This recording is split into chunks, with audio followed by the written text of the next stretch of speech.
The first thing Elara heard that morning was another woman screaming her name through the stronghold. It scraped through stone, through pride, through the scar Kyle had cut into her life when he called her Barren before his entire pack. By the time she stepped into the corridor, every wolf in Blood Moon already knew the rejected mate had slept under the Alpha King's roof. The fortress was awake in the ugliest way. Servants froze in doorways. Guards looked away too late. Whispers moved faster than scent. Elara walked through all of it with her back straight and her hurt locked under skin, but the wound was alive. It had never closed. 5 years ago, he didn't send her away quietly. He broke her where everyone could see, stripped her title, severed their bond, replaced her before the silence settled. Barren, unworthy, replaceable. The pack believed it. He believed it. And she left with nothing but the truth he never stayed long enough to hear. Years passed. Blood Moon forgot her. Kyle replaced her. Then the invitation came. Come witness what a real Luna gives a pack, not a request, a wound. He wanted her there, to stand in the place she once ruled and watch another woman succeed where he said she failed. So she came, not broken, not begging. She walked through his gates with 4 sons at her back, and the moment they entered, the pack felt it. One wolf lowered his head, then another, then more, not to the Alpha, to the children. Seraphine's sons stood there, claimed, protected, legitimate, and nothing moved for them. The difference cut clean. The pack had accepted Seraphine's sons, but they obeyed Elara's. Seraphine felt it first. They were not weak, just not enough. And Kyle saw it, felt it, lost something in that moment he could never command back, because the pack chose without him, because the future stood behind the woman he cast out. The ceremony didn't break, it turned, from her humiliation to his. And now she walked those halls again, back straight, silence following her like judgment. The whispers chased her, the stares burned, and the wound never left. Because now they could smell the truth walking beside her. At the far end of the corridor, Seraphine stood in white gone wild around her ankles, 2 trembling boys clinging to her legs, her eyes locked onto Elara, and for the first time, there was no triumph in them, only panic, because something had already been taken from her, and she could feel it slipping further with every step Elara took forward. "You brought your bastards into my home," she said, voice shaking hard enough to turn cruel. "Now my sons wake to wolves calling them lesser." The corridor went silent. Elara's wolf lifted its head, but not with power, with pain, not for Seraphine, for the 2 frightened boys staring out from behind their mother. They had done nothing except be born on the wrong side of a man's failure. Before Elara could answer, one of her sons stepped out of the chamber behind her, then another, then 2 more, barefoot, sleep-warm, sharp-eyed. 4 small predators carrying winter steel and royal blood. They stopped the moment they saw Seraphine's tears and the pups clinging to her skirts. The youngest frowned. "Why are they scared?" No one answered, because another scent had entered the corridor. Kale. He came out of the far stairwell like judgment in black wool and cold authority, unshaven, unrested, dangerous, in the way only men become when they have finally run out of lies to hide inside. His gaze moved once to Seraphine, once to the 2 boys with her, then to Elara. It stopped there, stayed there. The bond between them, once broken and left for dead, pulled tight enough to hurt. Elara hated that it still could. Seraphine turned on him with instant fury. "Say something." Kyle did not look at her first. He looked at the 4 children gathered near Elara's legs, then at Elara herself, like he was checking she had survived one more public cruelty under his roof. Only then did he face his Luna. "This corridor is not your courtroom," he said. Seraphine laughed once, brittle and ugly. "No, yesterday was hers." The words cut clean. Kyle took the blow without flinching, but Elara saw it land. Good, let it hurt. Let him feel one splinter of what he had once made her carry alone. Seraphine tightened her grip on her sons. "Tell them my children still have standing." Kyle's jaw flexed. "Your sons will be protected, fed, trained, and honored as blood moon children." Relief flashed across the boys' faces. Then he finished. "But they will not stand above my heirs." The corridor seemed to recoil. Seraphine went white. "You're stripping them." "I'm naming what is true." "No," she snapped, stepping forward, grief turning venomous. "You're crawling toward the woman you threw away because now she came back. Useful. Useful." The word struck exactly where she meant it to. Not loved, not chosen, not mourned, useful. Elara felt all four of her sons go still around her. Children knew more than adults liked to believe. They knew when the room turned against their mother. Kyle moved before thought could catch him. One step, then another. He stopped directly in front of Seraphine, and the corridor dropped under the weight of his control.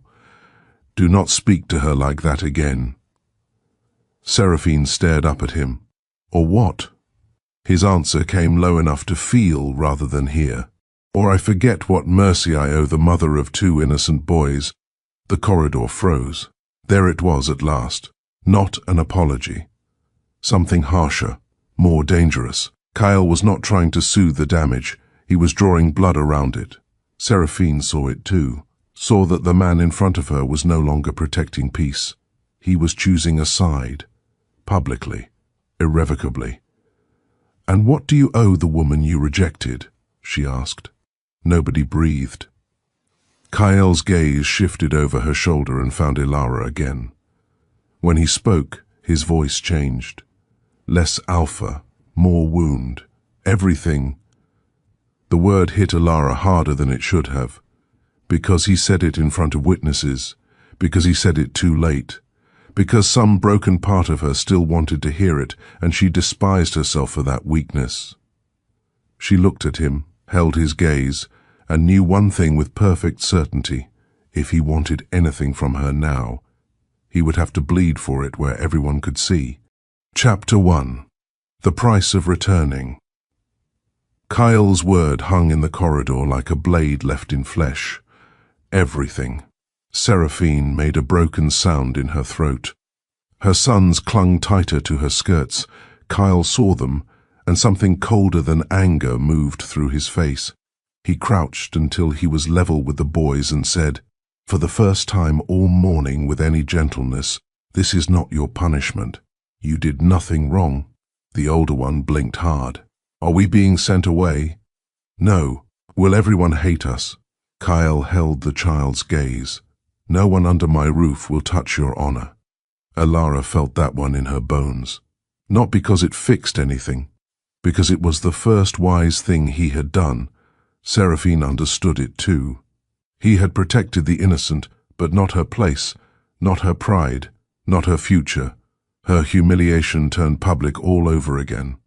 "So that's it," she whispered. "She returns and I become a lesson." Kyle rose. "You became a consequence." The line cracked through the corridor. One of Elara's sons sucked in a delighted breath before his brother elbowed him hard enough to stop it.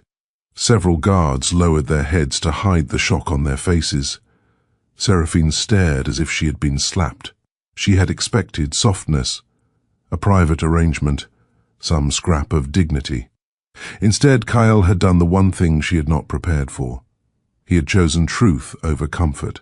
Her eyes filled, but when she looked at Elara, the hatred there was old as female ruin.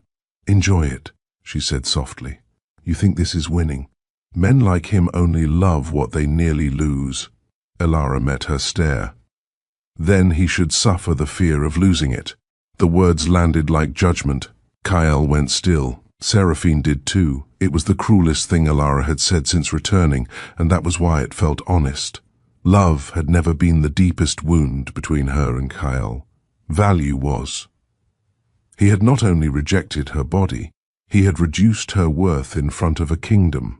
If he wanted anything now, bond, nearness, the right to stand beside her in daylight. He would bleed for it first. Kyle turned slowly toward her, and the force of his attention brushed hot over her skin. Not anger, something worse. Hunger sharpened by consequence. "Is that what you want?" he asked. Every wolf in the corridor felt the question turn intimate. Alara should have stepped back. She should have protected the distance she had fought to keep. Instead, she held his stare and said, "It's the least of what you owe." Something in him gave, not broke, bowed. A dangerous difference. He stepped closer, close enough that servants fled in embarrassed silence, close enough that Seraphine gathered her sons and backed away, because this no longer belonged to her humiliation. It belonged to something older and more merciless, a male who had finally understood the female he wronged would not be won with position, instinct, or public words alone. He would have to crawl through the consequences of himself. Kyle stopped one breath from Alara. Her sons watched with shameless focus. Aaron had his arms folded. Lucen looked openly fascinated. Children should not have had to witness this much ruin. Yet these were not ordinary children. They had been born in exile. They had learned hunger, silence, and the shape of their mother's loneliness before court manners. "Then watch me pay it," Kyle said. His voice was rough now, human rough. Not king, not alpha. A man standing in the wreckage of what he had once believed he had the right to destroy. Alara's pulse stumbled. She hated that too. From below, the courtyard horn sounded. Once, then again. Council, pack assembly, public pressure arriving right on time, like it could smell weakness and came to feed. Beta Rowan appeared at the stairwell, breathing hard. His gaze flicked over the corridor. Seraphine half-ruined, Kyle too close to Alara, 4 heirs standing like small judges, and he understood enough to go pale. "The elders are gathered," he said. "The pack is demanding a ruling.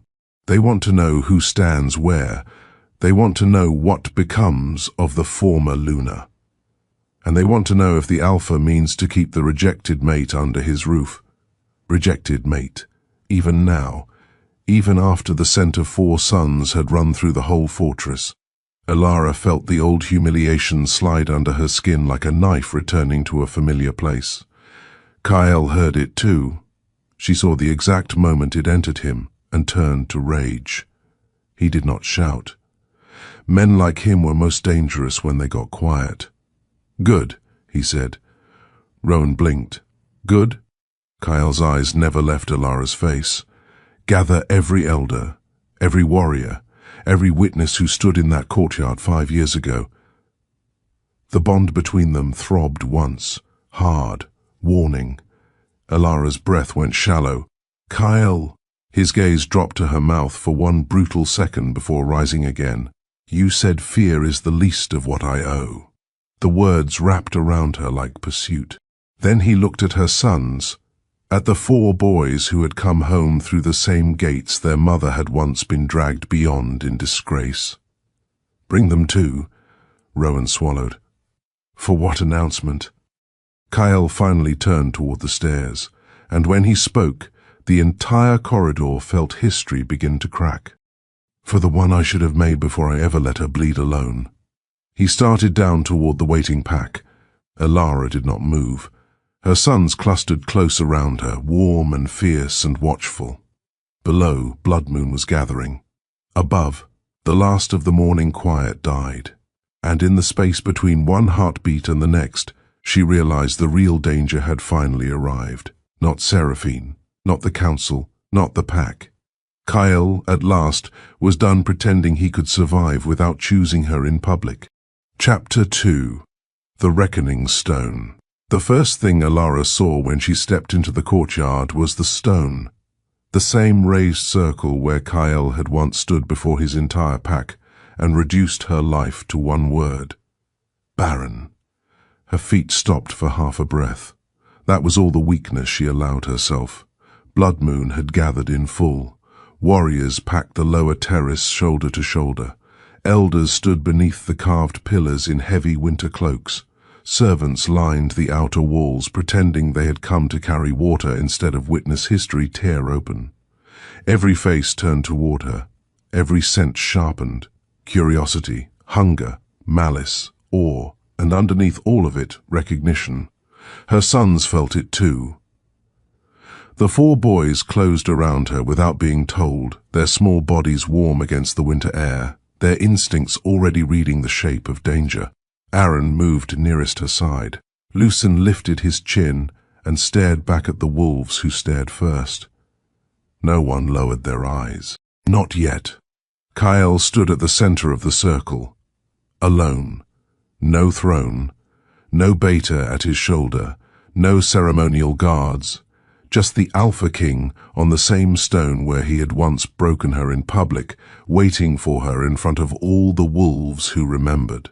The cruelty of it nearly made her laugh. His gaze found her the moment she entered. It hit like a hand closing over the back of her neck, hard, possessive, unhidden now. No caution left in it, no distance, only the raw, dangerous focus of a man who had finally stopped lying to himself and had become more dangerous because of it. "Bring the heirs forward," Garrick said from the elders' row. The old wolf's voice cracked through the courtyard, and suddenly it was not memory pressing on Ilara's throat. It was performance, pack law, public examination. The same machine that had once consumed her now turning its head toward her children. Her wolf went cold. The boys did not move. Neither did she. Garrick's lined face hardened. The council will witness the bloodline. Ilara's hand drifted lightly over Lucen's shoulder. Not restraint. Assurance. She felt 4 little bodies steady under her touch. Then Kyle spoke. "They are not livestock." Silence dropped so fast it felt violent. Garrick turned slowly. "No one implied. You did." Kyle did not raise his voice. He did not need to. The quiet in him was worse than fury. "You will not summon my sons like cattle to soothe the panic of wolves who failed to scent truth the first time." The line moved through the courtyard like a blade. Not because he defended them, because he did it publicly, because every wolf there knew exactly what the first time meant. Ilara saw shame ripple through the elders' faces. Brief, controlled, but there. Good, let it sit on them. Garrick recovered first. "Then bring them by choice, Alpha." Kyle's jaw flexed. He looked at Ilara. Not at the boys, not at the pack, at her. The message in it was worse than command. It was choice placed in her hands, where everyone could see. The old wound inside her shifted. Slowly, Ilara stepped forward. The crowd parted with the instinctive caution wolves gave strength they had not prepared for. Her sons moved with her, 4 shadows bound by blood and exile, and the years she had spent teaching them to survive the world that had once spat her out. By the time they reached the base of the circle, the courtyard no longer sounded like a public gathering. It sounded like prey trying not to breathe. "Names," Garrick said. Aaron answered before she could. "Aaron," his voice was young, but the steadiness in it made several warriors stiffen. The second boy tilted his head. "Darian." The third watched the elders as if measuring how quickly they would break. "Cassian." Lucen smiled with all the danger of a child who did not yet understand the fear he caused. "Lucen." Garrick inhaled once, his old shoulders tightened. Because now the scent hit properly, up close, undeniable, royal blood, not one air. 4. A murmur broke loose around the circle. Wolves shifted, heads bowed involuntarily, then lifted in startled embarrassment. Alpha recognition moved through the pack faster than reason. It did not ask permission. It did not wait for votes. Ilara felt it happen around her sons like a wave. And then the humiliation began. "Convenient," an elder muttered from the left row, too loudly to be accidental. 4 heirs discovered only after another Luna secured her place. Another voice followed. 5 years hidden, 5 years absent. Now she returns when succession is settled. A third, female this time, colder than the wind. Perhaps exile made her fertile. The words landed exactly as intended. On the old shame, the old violation, the easiest cruelty in any pack was always a woman's worth reduced to what her body could or could not give a male line. Elara felt it strike, one after another, each sentence trying to drag her back into the circle she had once bled in. Her sons went still, too still. Aaron's face changed first. The softness left it, then Darian's, then Cassian's. Even Lucian's mouth flattened. Kyle heard it. The entire courtyard felt the temperature drop around him. "Say it again," he said. No one moved. His eyes did not shift toward the elders. They stayed on Elara, on the way her spine had gone straighter, on the way she had swallowed pain without offering one visible crack to the wolves who wanted it. "Say it again," he repeated, quieter now, "and this time do it while looking at me." No one spoke. Kyle stepped down from the stone. That was when the crowd truly began to understand. This was not an inquiry, it was a reckoning. He stopped beside Elara, close enough for his heat to press against her side, close enough for every wolf in Blood Moon to scent how violently the bond between them had woken. Scarred, yes. Broken once, yes. But alive enough now to turn the air electric. His voice carried without effort. 5 years ago, this pack witnessed me reject my mate on the word of frightened wolves and ambitious elders. 5 years ago, I let doubt speak louder than instinct. I let politics speak louder than blood, and because of that failure, the woman standing beside me bled alone where all of you should have protected her. The courtyard went still. Elara's breath caught. He was not apologizing to her in private. He was dragging his guilt into daylight and placing it where the whole pack could watch it breathe. Kyle looked at the elders. "You called her Barren." No one answered. "You called her useless." A few wolves looked down. "You called her unworthy of the Blood Moon line." The shame in the courtyard turned thick enough to choke on. Kyle's next words came like blows. "She gave me 4 heirs." He turned, took Aaron by the shoulder, and drew the boy gently forward. Not to present him, to stand beside him. She gave this pack its future. His hand moved to Darian, then Cassian, then Lucian, one by one, each touch controlled and devastating in its public simplicity. And while she was doing it, all of you let her carry the punishment for my cowardice. The word hit harder than any growl. Cowardice. An Alpha King saying it about himself in front of his entire territory. A ripple of disbelief broke through the wolves, not loud, never loud, but enough. Enough to tell Elara every heart there had staggered. Kyle turned back to her. There was no missing what he was doing now. No room left for confusion. He was choosing her so publicly it bordered on violence. Elara, her name sounded wrong in his mouth now. Too raw, too reverent, too late. Every eye in Blood Moon fixed on her. Pain moved through her like old poison waking in the blood. Because this was what she had wanted once, wasn't it? Not the power, not the rank, not even the title. Just this. To be named rightly, to be defended where she had been destroyed, to be chosen before witnesses instead of punished by them. But wanting it years ago and receiving it now were not the same thing. That was the wound. Kyle descended the last step until they stood level, no stone between them, no title above him, no public height making him safer from what he had done. His gaze searched her face with something dangerously close to hunger and infinitely worse than hunger. Need. You told me fear is the least of what I owe. The courtyard heard every word. You told me I should suffer the thought of losing what I threw away. His voice roughened. So watch me. His hand rose. Just enough to hover beside her face, waiting, asking permission with his body while refusing to lower the pressure in his eyes. Elara hated that her pulse stumbled. He saw that too.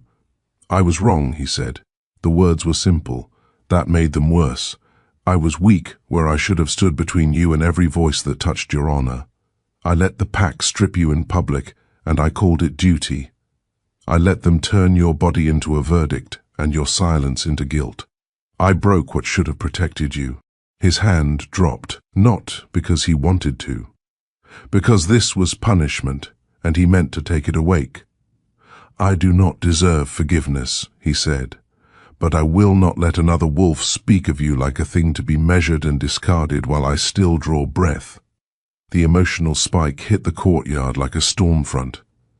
Wolves bowed their heads, some out of instinct, some out of shame, some because looking directly at this much exposed power felt dangerous in a way claws never did.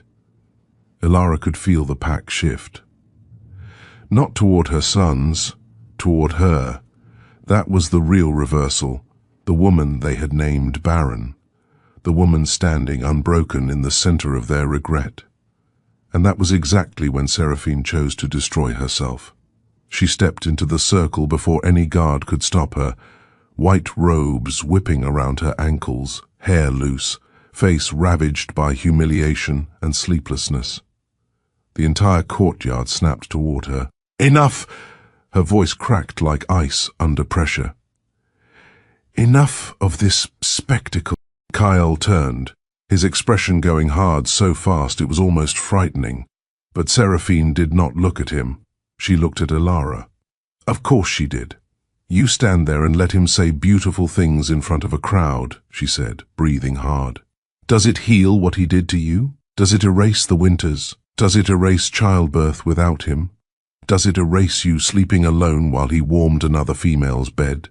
The courtyard tightened. Every word hit. Not because it was cruel, because it was true. Elara felt the breath leave her in pieces. There it was again. The private suffering dragged into public air and made into spectacle. Seraphine was shaking, almost undone. But she was not wrong. That was what made it vicious. Kyle stepped toward her. "Leave the circle." "No." Seraphine's eyes shone with fury. "Not until she says whether this is enough. Not until she says whether a speech and a look and a little public regret are all it takes to drag her back into his shadow." The words fell directly into Elara's chest. The pack waited. Kyle waited. Even her sons had gone silent now. This was the true humiliation. Not being judged, being asked in front of everyone whether her pain had a price. Elara lifted her chin. "No," she said. The word cut through the courtyard like a snapped chain. Seraphine blinked. Kyle did not move. But Elara saw the answer land in him, saw it drive straight into the place where instinct and regret had tangled themselves into obsession. "No," she repeated, steadier now. "A speech is not enough. Public regret is not enough. A male who breaks his mate in front of his people does not earn her because he finally learns how to sound sorry." The wolves felt it. Power did not always come from dominance. Sometimes it came from a female standing in the center of the pack and refusing the exact thing weaker wolves would have accepted. Elara looked at Kyle and, for the first time since returning, let him see the full shape of what he had done. "You want me back in your light," she said. "You want my sons under your protection. You want the pack to watch you correct yourself and call it redemption." His jaw flexed once. She stepped closer. "Not enough to soften, enough to wound properly. You don't get redemption from one morning, Kyle." His name on her tongue did something ugly and magnificent to him. The courtyard saw it. She saw it. The bond between them pulled so hard it felt almost vindictive. "You get consequence," she said. "You get to wake every day knowing you were the first wolf who failed me. You get to earn what you threw away while every eye that watched me fall watches you crawl for the right to stand beside me." No one breathed. Kyle took it. He did not snarl, did not command, did not reach for dominance to cover the wound. He lowered his head. Only slightly. Only for a second. But in a courtyard full of wolves, That small movement hit like an earthquake. Gasps broke. Warriors stiffened. Elders stared open. Seraphine's face drained of all color, because the Alpha King of Blood Moon had just bowed his head to the woman he once rejected, not in submission, in acknowledgement, in shame, in public choosing so absolute it bordered on madness. When? He asked. Elara's heart stumbled. He looked up, and there was nothing safe left in his expression. No pride, no distance, only relentless male insistence sharpened by need. "When I earn it," he said, voice low enough to feel in the bones. "Will you make me ask again?" The line struck so hard even the guards went still. Elara felt heat crawl under her skin. Rage heat, memory heat, female weakness, female power, all of it tangled and ugly and alive. This was why he was dangerous. Not because he was alpha. Because once Kyle wanted something, he pursued until the world itself had to choose whether to break or yield. She should have answered coldly. She should have stepped back. "Earn enough," she said quietly, "and maybe I'll enjoy refusing you slower." A sound moved through the courtyard. Half shock, half dark delight. Kyle's mouth almost changed. Not a smile. Worse. Something like hunger finding religion. Seraphine saw it and understood the truth too late. She was no longer the rival female in a disputed hierarchy. She was collateral from the moment these two started bleeding in public. Her humiliation turned feral. "You're all insane," she whispered. Then louder, shaking now, "You cheer for this? For him disgracing one Luna to drag another back by force?" That broke the spell. The wolves looked at each other, at Seraphine, at the two small boys on the platform with confused, frightened eyes, and for one terrible heartbeat, Elara saw how easy it would be for this to rot, for her justice to become another innocent female's ruin, for the sons to inherit bitterness, for the pack to divide under the weight of one male's correction. Kyle saw it too. The entire shape of the day changed in his face. He turned toward the crowd, voice like iron. "No wolf will touch Seraphine's sons. No wolf will strip them of food, shelter, training, or honor. Their mother's fall is not theirs to carry." Then colder, "But Seraphine will leave the Luna's wing by sunset. She will keep her title no longer. She will not stand above the female I wronged." A fresh wave of shock ripped through the courtyard. Seraphine swayed. There it was. The visible consequence, the public fall, the title stripped in front of witnesses. By the time she vanished from the circle, Blood Moon no longer felt like a pack on the edge of gossip. It felt like a kingdom being forced to watch its future rewrite itself in real time. Kyle turned back to Elara. The noise around them had thinned to nothing. Even the winter wind seemed to wait. "This is not finished," he said. No, it wasn't. He had not won her. He had only made his suffering visible enough to begin. Then the outer gate horn sounded. Once. Twice. A guard came running into the courtyard, breath torn open, face pale. "Alpha!" Kyle's attention snapped away from her with visible effort. "What?" The guard swallowed. "Riders at the southern gate. Iron claw banners." The name fell into the courtyard like a match into dry fur. "Ronan." Elara's stomach dropped. Not because she feared him, because she saw in the exact instant the news landed how Kyle changed. The public alpha fell away. What remained was something darker, more personal, more dangerous. Possessive rage rolled off him so violently half the wolves in the courtyard lowered their eyes without thinking. "Go inside," he said. Chapter 3. The Alpha. At the gate. The word no hung between them like a public slap. Kyle's eyes darkened with something hot and dangerous, not because she had defied him, but because she had done it in front of the entire pack, while another Alpha waited at his gate. "Do not make this harder," he said. Elara held his stare. "You lost the right to decide where I stand." That hit exactly where she meant it to. Around them, Blood Moon pretended not to react. They failed. The whole courtyard had just watched their Alpha bow his head to the woman he once rejected. Now they were watching that same woman refuse his authority, while another male pressed on his borders. Social pressure curled through the pack like smoke. It touched every face, every breath. Lucien looked between them, fascinated and furious in equal measure. "Is this the dangerous part?" No one answered, because the gate horn sounded again, lower this time, slower, with the insult of patience in it. Ronan was waiting.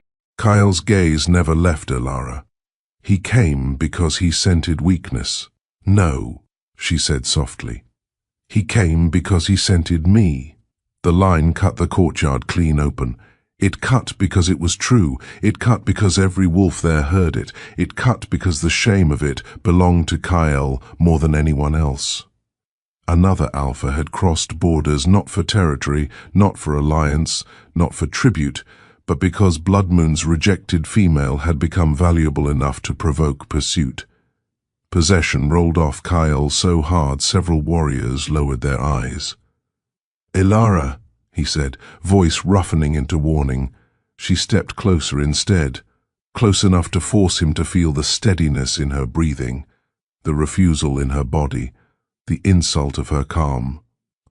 "You do not get to hide me when another man arrives to witness what you nearly lost." The line moved through the pack like a blade through cloth. Kyle went very still. That stillness frightened her more than shouting would. It was the stillness of a predator deciding where to bite first. The pack felt it too. Nobody moved. Even the winter wind seemed to pause over the stone. Then Kyle turned toward the southern gate and said, "Open it."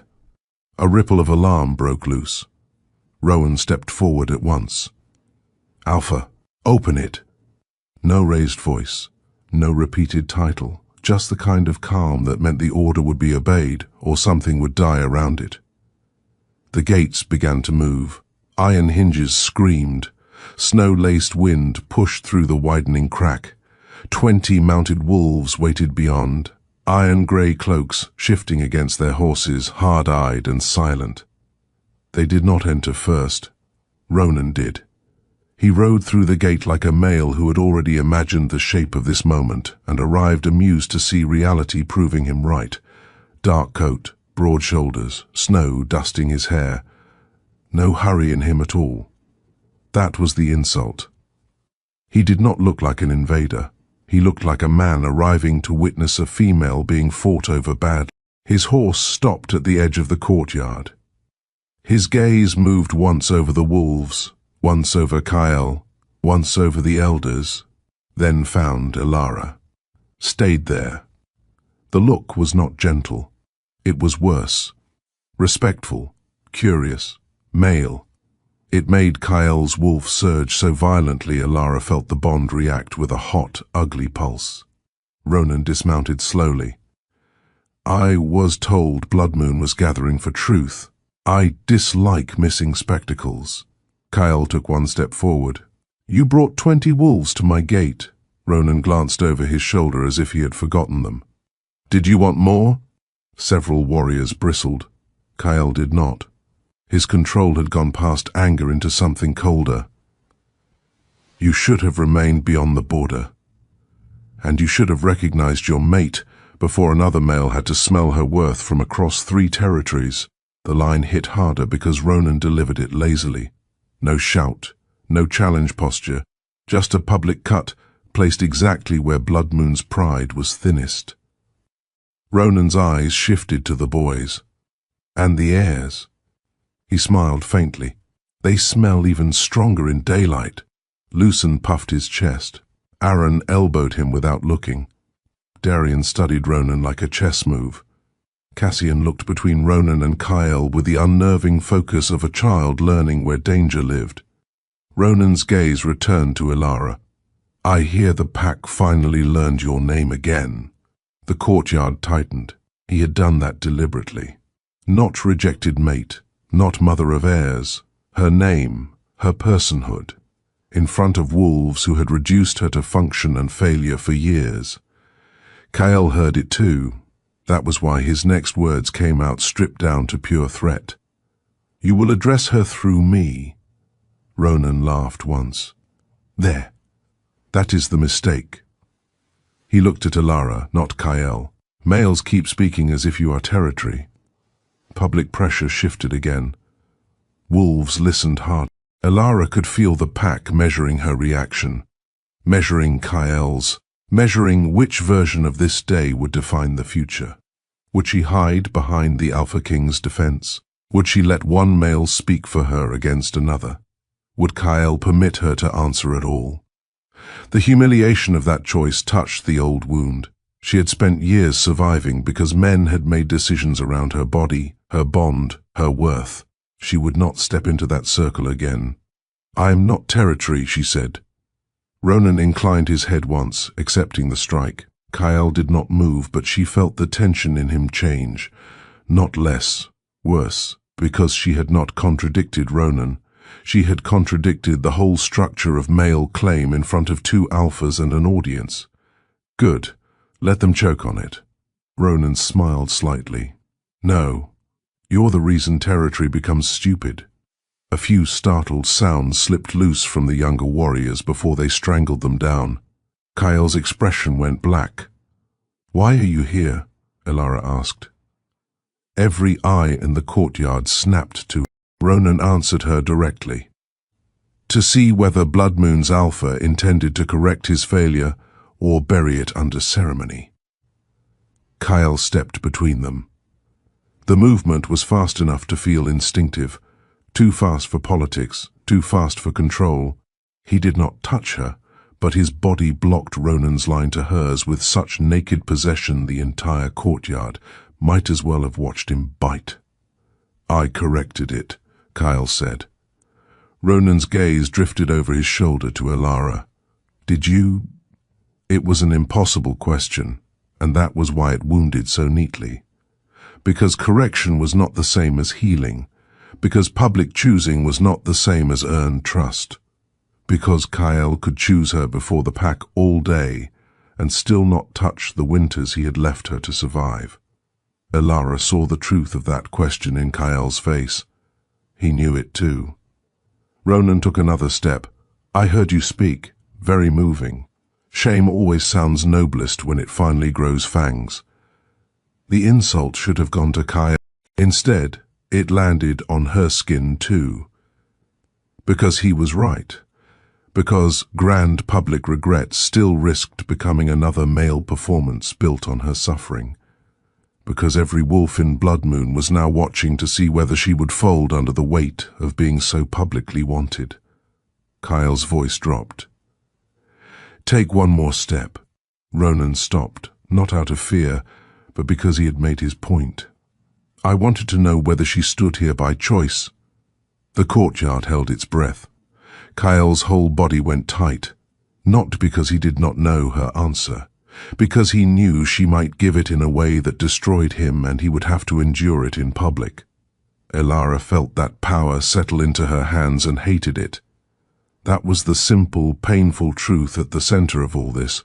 She did not want to hurt him because she was cruel. She wanted him to hurt because he had taught her what it meant to be hurt, and still stand up breathing. If he wanted her now, he needed to understand the cost in the language he had once forced her to learn. I stand here because my sons deserve witnesses who cannot lie about their blood, she said. I stand here because I survived this pack once, and I won't crawl from it now. I do not stand here because any male commanded it. That should have ended it. Instead, it made everything worse. Because Kyle looked at her like she had just cut him open in a way he would spend the rest of his life thanking her for. The imbalance sharpened there. Male pursuit, female restraint, his need rising faster than her willingness, his obsession moving ahead of the pace of what she could safely give. The pack felt it. even if they could not name it. Wolves always knew when a male's control stopped being discipline and started becoming devotion too hungry to trust itself. Ronan saw it instantly, and used it. So he would cage you if he could, Ronan said lightly. Good to know. Kyle moved. 1 second he stood between them. The next, he was on Ronan, hand twisted in the front of his coat, driving him back hard enough to crack the side post of the courtyard arch. Guards lurched forward. Iron-claw wolves reached for blades. Blood Moon warriors answered with a growl that rolled across the stone like thunder. The entire courtyard exploded into near war. "Enough!" Garrick roared, but no one listened. Kyle's face had gone savage. "You will not speak of caging her." Ronan's hand stayed visible. That was almost more insulting than if he had struck back. "Then stop trying to—" The line came out through the pressure of Kyle's fist, and still landed. Alara felt something sharp twist behind her ribs, because this was the humiliation no one talked about when they wrote songs about possessive males. Not the thrill of being wanted, the uglier thing. Being so wanted that men started tearing space apart around you while your own choice struggled to stay louder than their instincts. Her sons had gone silent. She looked at them and saw it immediately, not fear exactly. Education. Boys learning how men ruined women in the name of protecting them. Boys learning what power looked like when it forgot to kneel before consent. No, not her sons, not like this. "Alara," Ronan said, still pinned, gaze somehow finding hers through Kyle's body. "Is this the devotion you plan to live under?" Kyle's grip tightened. "Say her name again." Ronan smiled, blood at one corner of his mouth now. "I think that is her choice too." The sentence shattered whatever was left of the moment. "Alara," Kyle said, without turning, the sound of her name torn out of him like a wound. "Go inside." She stepped forward. "Release him." Kyle did not move. The courtyard watched in silence so complete it felt like the world had narrowed to one female voice, and whether the Alpha King would obey it. "Kyle," she said again. His shoulders locked. "Release him." For a heartbeat she thought he would not. That was the real danger. Not Ronan. Not the 20 wolves at the gate. The point where Kyle's fear of losing her might finally outrun his respect for her will. The point where obsession might decide it loved her more than it owed her dignity. He let go. Ronan straightened slowly, eyes never leaving Kyle's face. Blood streaked his mouth. Satisfaction gleamed beneath it. Not because he had won, because he had learned what he needed to know. Kyle would break for her. Worse, he would obey her in front of witnesses, and hate every second of how much he needed that obedience to save him from himself. The humiliation of it moved through Blood Moon in a dark, electric wave. Ronan wiped his mouth with the back of his hand. "Interesting." Kyle's voice came low and ruined. "Leave." Ronan did not look at him. He looked at Alara. "I was wrong about one thing." She said nothing. "I thought Blood Moon's danger was its politics." His gaze flicked to Kyle, then back to her. "It's him." The truth of it struck far too close. Kyle took a step, but Rowan and 2 warriors moved subtly into place, not to challenge their alpha, to hold the moment together before it split open entirely. The fact that they felt the need to do it at all was its own public humiliation. Ronan saw that too. He smiled without warmth. "Keep your gait, Blood Moon. Keep your speeches. Keep your air-scented future." His eyes settled on Alara one final time. "But if he confuses wanting you with owning you, send for me." The line detonated in the pack. It was not a seduction. It was worse. A public alternative. A reminder. A challenge laid at the center of Alara's future. If Blood Moon failed her again, another alpha had already made himself imaginable. Kyle went cold enough to frost the air. Ronan turned and walked back toward his horse. His wolves followed without hurry, disciplined, unreadable. He mounted in one clean movement, reins loose in his hands, as if he had just attended a negotiation instead of nearly starting a war. At the gate, he looked back once, not at Kyle, at Alara. Then Ironclaw rode out. The gates shut behind them with a sound like a verdict. No one spoke. The courtyard had been cracked open too many times in one day. Wolves stood in the wreckage of shifting loyalties and exposed instinct, trying to understand what they had just seen. The Alpha King had defended, bowed, pursued, nearly lost control, and obeyed the female he once discarded. Another Alpha had publicly named him the true danger. And at the center of all of it stood Alara, not claimed, not forgiven, not conquered, with the pack's future standing at her knees. Kyle turned to her. He did not care that everyone was watching. That was part of the problem now. The worse it got, the less public eyes seemed to restrain him. If anything, witness sharpened him. "You should have gone inside."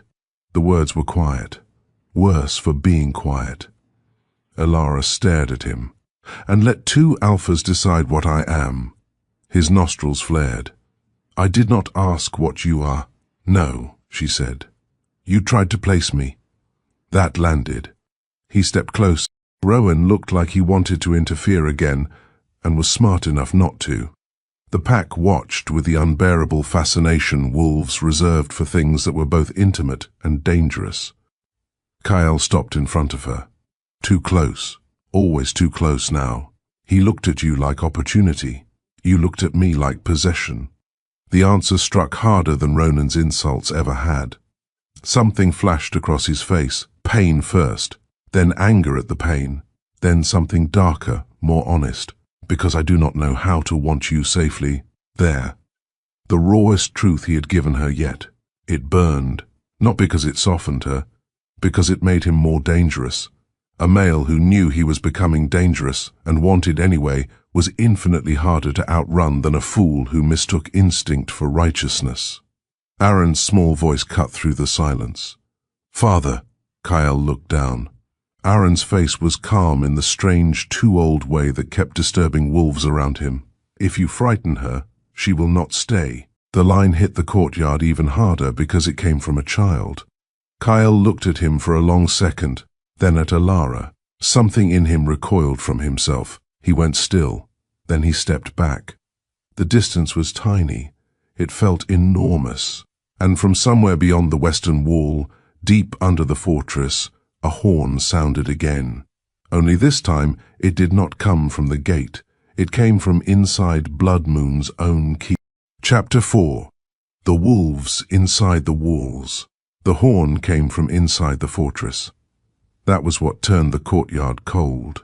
Not Ironclaw at the gate, not another alpha circling Blood Moon's pride. Inside, behind their own stone, under their own roof, the danger had crossed from insult to infection. Kyle turned toward the keep so fast the movement felt violent. Every wolf in the courtyard felt it with him. The pack had spent the whole day watching an alpha unravel publicly around the female he had wronged. Now they were about to learn whether Blood Moon's real weakness had been another pack at the border, or rot already living in its walls.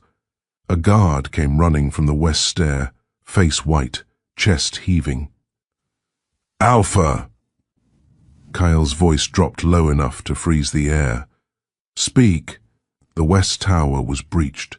For one heartbeat, Alara heard nothing else. West Tower. Her son. The blood drained from her body so hard it almost felt like memory. Like winter. Like waking in exile to discover the roof had caved and there was no one coming to save her. Kyle understood it at the same time. She saw the exact instant the words entered him and turned him monstrous. "Who touched it?" he asked. The guard swallowed hard. "Two wolves carrying tower clearance. They used your seal. The reserve intercepted before they reached the upper rooms." Before they reached. The old fury in Alara's chest changed shape. Hotter, cleaner, worse. Aaron was already moving, Darian too. Cassian stepped between Lucen and the open square without thinking. 4 children, 4 instincts, 4 reasons the whole world suddenly felt one bad choice away from shattering again. Elara turned toward the keep. Kyle caught her wrist. The contact hit like a spark to old oil. No. She looked down at his hand, then up at his face. He had gone beyond fury now. Past rage, past humiliation, into that quieter, more lethal place where kings stopped performing emotion and started choosing consequences. No, she said. His grip tightened once before he let himself loosen it. If this is another move against you, I do not send you into it blind. The words were almost right. Almost. She pulled free. Those are my sons. His eyes blackened. I know. Then stop speaking to me like distance is protection. That landed. Blood Moon heard it. Of course they did. Too many witnesses. Too much scent. Her boys had just been threatened under his roof after he spent the morning proving to the pack how publicly and dangerously he meant to choose her now. The humiliation of that fact moved through the courtyard like fresh blood. Kyle stepped closer anyway. You think I don't understand what this is? I think you understand exactly enough to try controlling the wrong thing. His jaw locked. Good. Let him feel it where he had once made her feel helpless. Aaron looked between them, too still, too watchful. Mother. She turned instantly. He lifted his chin, bloodline steadiness all over his young face. We go together. Lucien grabbed her sleeve. Yes. No. Kyle said. All four boys looked at him. The courtyard tightened. That was the new shape of punishment. Kyle no longer stood before sons too young to know better. He stood before four children old enough to weigh his every command against what he had already done to their mother. Every refusal sounded different now. Every order had history in it. Darian's voice came flat. You don't decide everything. Kyle looked at him. I decide whether another wolf gets close enough to touch you tonight. That line hit the pack harder than a roar would have. Not because it was dominant, because it was true. And the truth had blood under it now. Someone inside Blood Moon had already tried once. Elara turned to the guard. Did they reach the room? No. Did my sons see them? The guard hesitated. That was answer enough. Cassian's mouth flattened. Lucien pressed harder into her side. Aaron did not move at all, which somehow looked oldest of all. Kyle saw the effect too. Rowan, he said without looking away from them. The beta was already moving. The tower is sealed. I'll clear the lower hall and bring the names. No, Kyle's voice sharpened. You bring me the wolves alive. The whole courtyard understood what he meant. Visible consequence, public judgment. Good. Rowan nodded once and disappeared into the keep. Elara should have gone with the boys then, should have taken them somewhere safer, somewhere locked, somewhere outside the range of another male, lesson written across her children's lives. Instead, she stayed, because this was still the same war, only in a different shape, the same old cruelty. A female turned into fracture line, her sons turned into leverage, the alpha turned into spectacle. Blood Moon kept acting as if the wound was private while using its edges to remake the pack around it. No, not again. Kyle looked at her. He knew exactly what she was about to do before she did it. Elara. The warning in her name made the bond twitch hot under her skin. She hated that too. She stepped into the center of the courtyard and turned to face the watching wolves. Every wolf who served the West Tower steps forward. The command was not Alpha. That was why it hit so hard. The silence broke in pieces. Guards looked at Kyle. Servants looked at the elders. Warriors looked at the ground. The pack had spent years learning who counted when power spoke. Now a female they once called Barren had opened her mouth in the heart of Blood Moon, and the entire courtyard had to decide whether shame outweighed habit. Kyle said nothing. That was the answer. One by one the tower wolves stepped forward. 7, then 9, then 11. Elara looked at each face. Some she knew by sight from years ago. Some were new. Some had watched her leave. Some had only heard the story afterward. It did not matter. Every one of them had lived inside the structure that once let her be dragged beyond the gates, and now somehow expected her sons to feel safe inside it. Which two carried the false clearance? She asked. No one answered. The social pressure turned savage. No pack liked silence when children had been touched. No warriors liked looking weak before heirs. No wolves liked hearing one female ask a question that made every other wolf's loyalty smell uncertain. Kyle felt it too. She knew he did.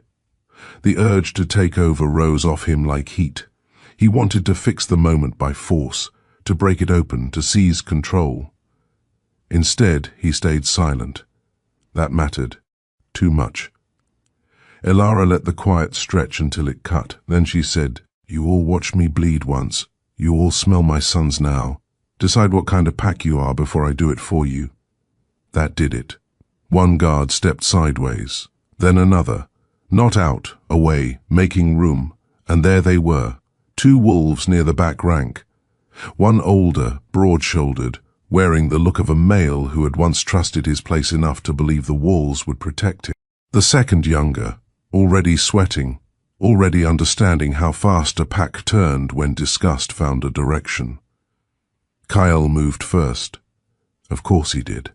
He was on the older wolf before the man's body fully shifted to run, driving him hard enough into the flagstones that the whole courtyard felt the impact through their boots. The younger one bolted for the east arch. Cassian reacted before the guards. A sharp whistle, low and sudden, and one of the training wolves at the ring gate lunged straight into the fugitive's knees. The male hit the ground hard. Warriors piled onto him a breath later. The courtyard erupted. Blood Moon had just watched their alpha drag one traitor to stone while one of Elara's sons brought down another without moving more than 3 steps. The message traveled instantly. The female they had once reduced to failure had not returned weak, and the heirs she raised in exile had learned survival in sharper ways than Blood Moon's pampered walls had prepared for. Kyle hauled the older wolf up by the collar. "Who gave you the seal?" The man spat blood toward the stones. "You think this ends with me?" That was answer enough. The crowd recoiled. Elara felt her sons behind her, tight and silent. The whole thing had gone too far now for childhood to survive it cleanly. They were watching the pack choose whether their mother and their bloodline would remain a target or become a line no wolf dared cross again. Good.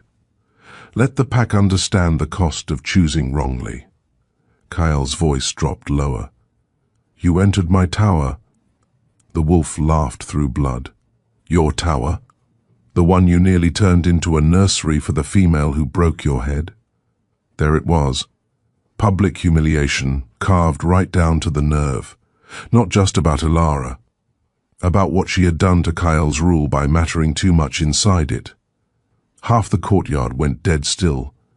The other half lowered their eyes because the insult had landed exactly where everyone feared it would. Ronan at the gate had already named it. Now Blood Moon's own rot was saying it aloud. Kyle took one step forward. Elara knew that step. Knew it in her bones, knew it from old hunts and old winter fights and old nights when his wolf had wanted too much and he still believed wanting was always the same as right. "Kyle?" Her voice cut the square. He froze. That was the second humiliation. The whole pack saw it. An alpha stopped mid-violence by the female he had once cast out. The bound wolf saw it too and grinned through blood. There. That's exactly the problem. The line hit everyone. Kyle felt it. Elara felt it harder. Because this was the balance now. Every time she reached him, she exposed him. Every time he listened, the pack learned how much he could be moved through the shape of one woman's voice. The thing that made him better also made him vulnerable in public. That was the rot Ronan had come to test. That was the fracture the traitors inside Blood Moon were trying to widen. Kyle's face went stiller than stone. Good. Let stillness do the killing now. He turned the wolf and drove him to his knees at the base of the reckoning stone. Then he faced the whole courtyard and said, "Look closely." No one breathed. "This is the wolf who thought children were the fastest road to power."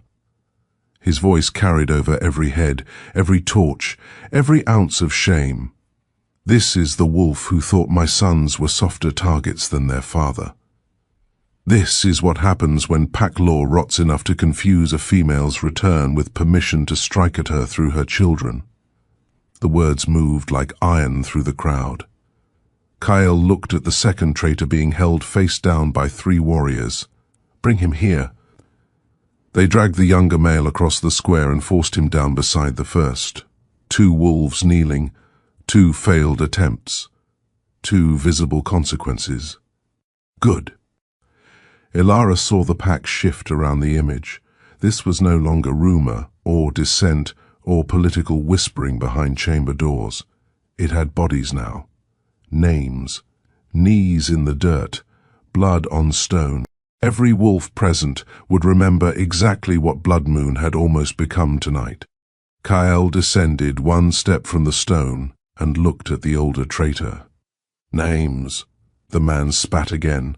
Kyle wiped the blood from his cheek with the back of his hand, and somehow that tiny movement felt more dangerous than a strike.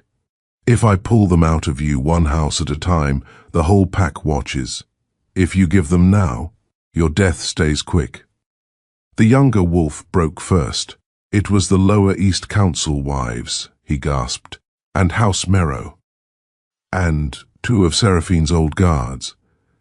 They said if the heirs disappeared, the pack would stop acting like she, his eyes flicked once toward Ilara, had returned as queen. There it was.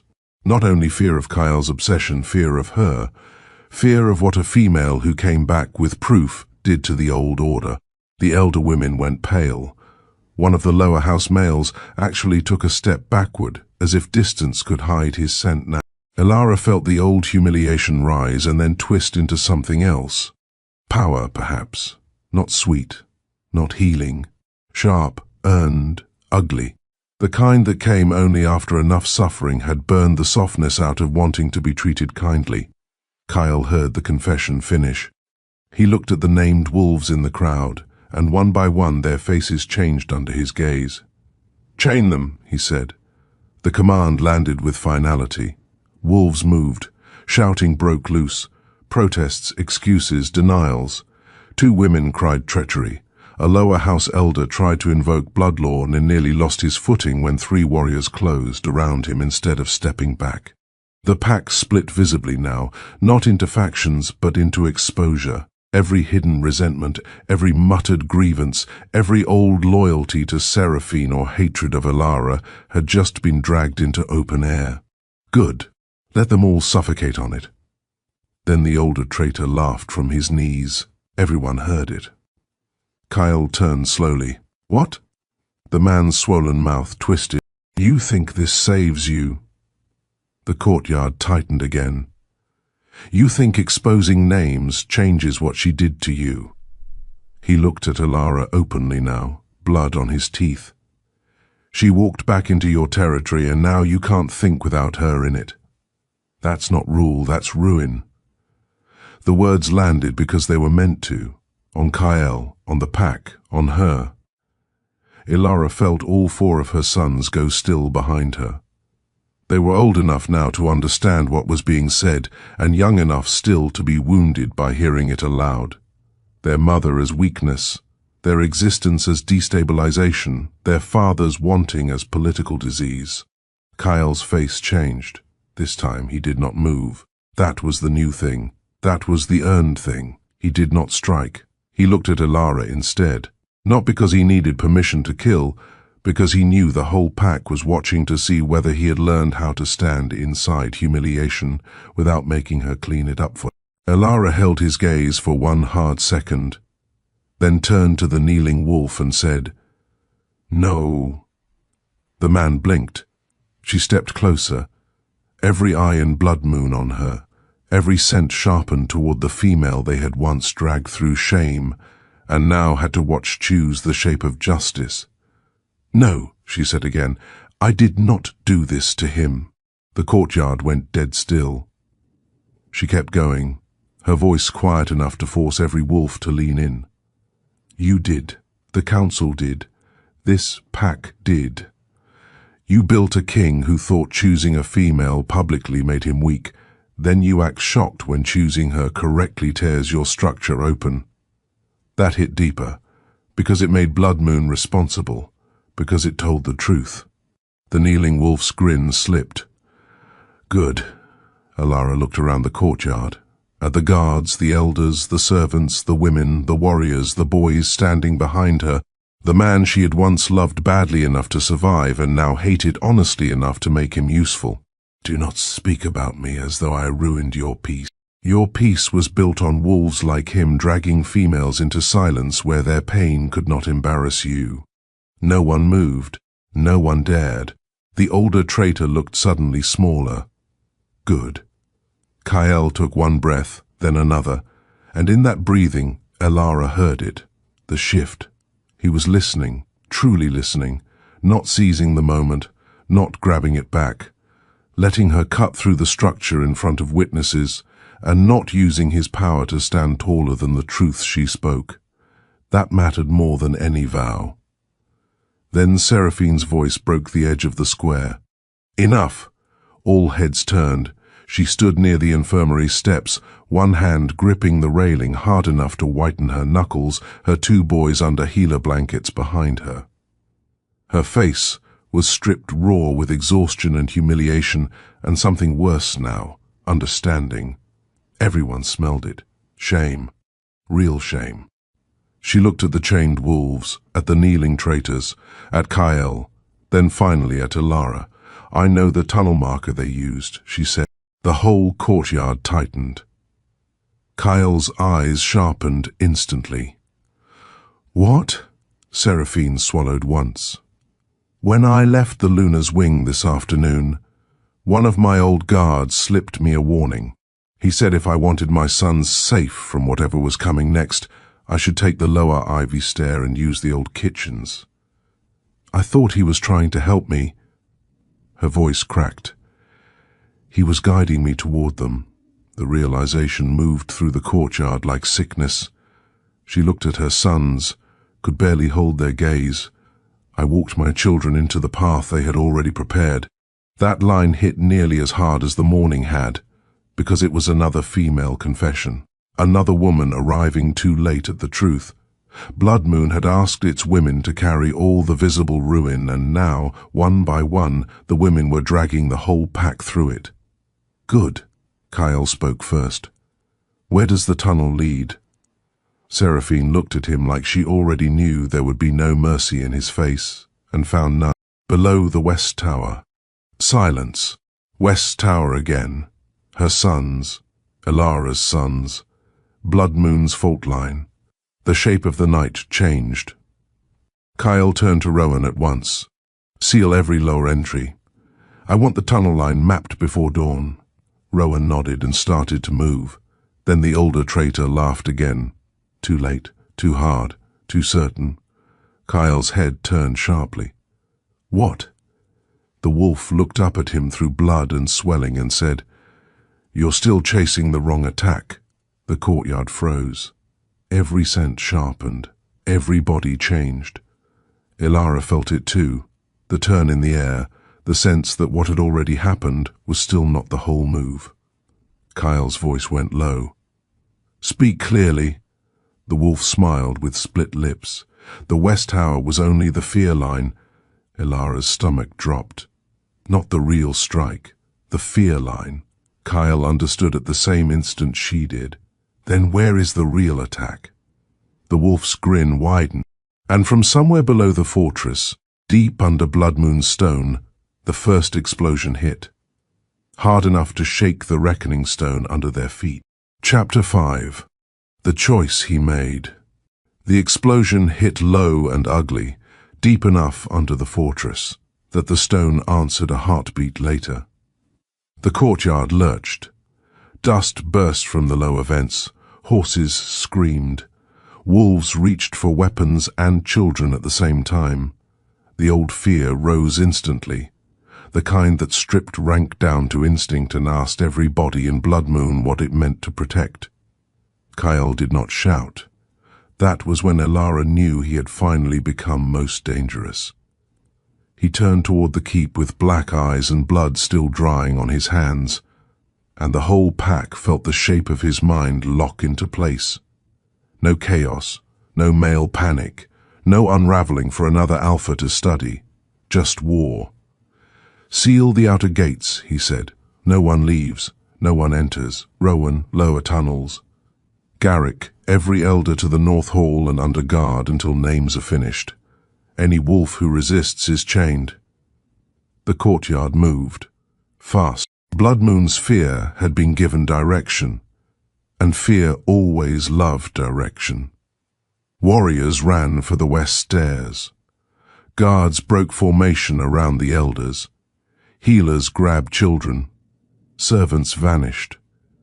The councilwoman who had blamed Elara a few minutes earlier went white as two wolves took position at her sides.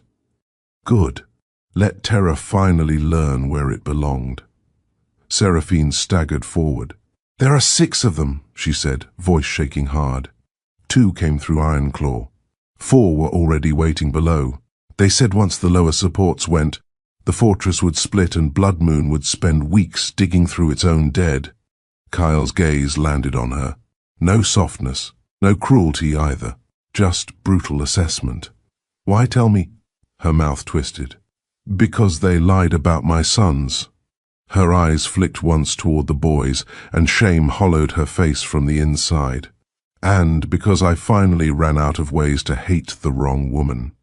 The line hit the courtyard like a confession no one wanted but everyone understood. Kyle gave one short nod to 2 guards. "Take her with the children. She does not leave their sight." Seraphine flinched at the phrasing, because even now it was not trust he gave her. It was proximity to the boys she had nearly lost the right to touch. Good. Let that be its own punishment.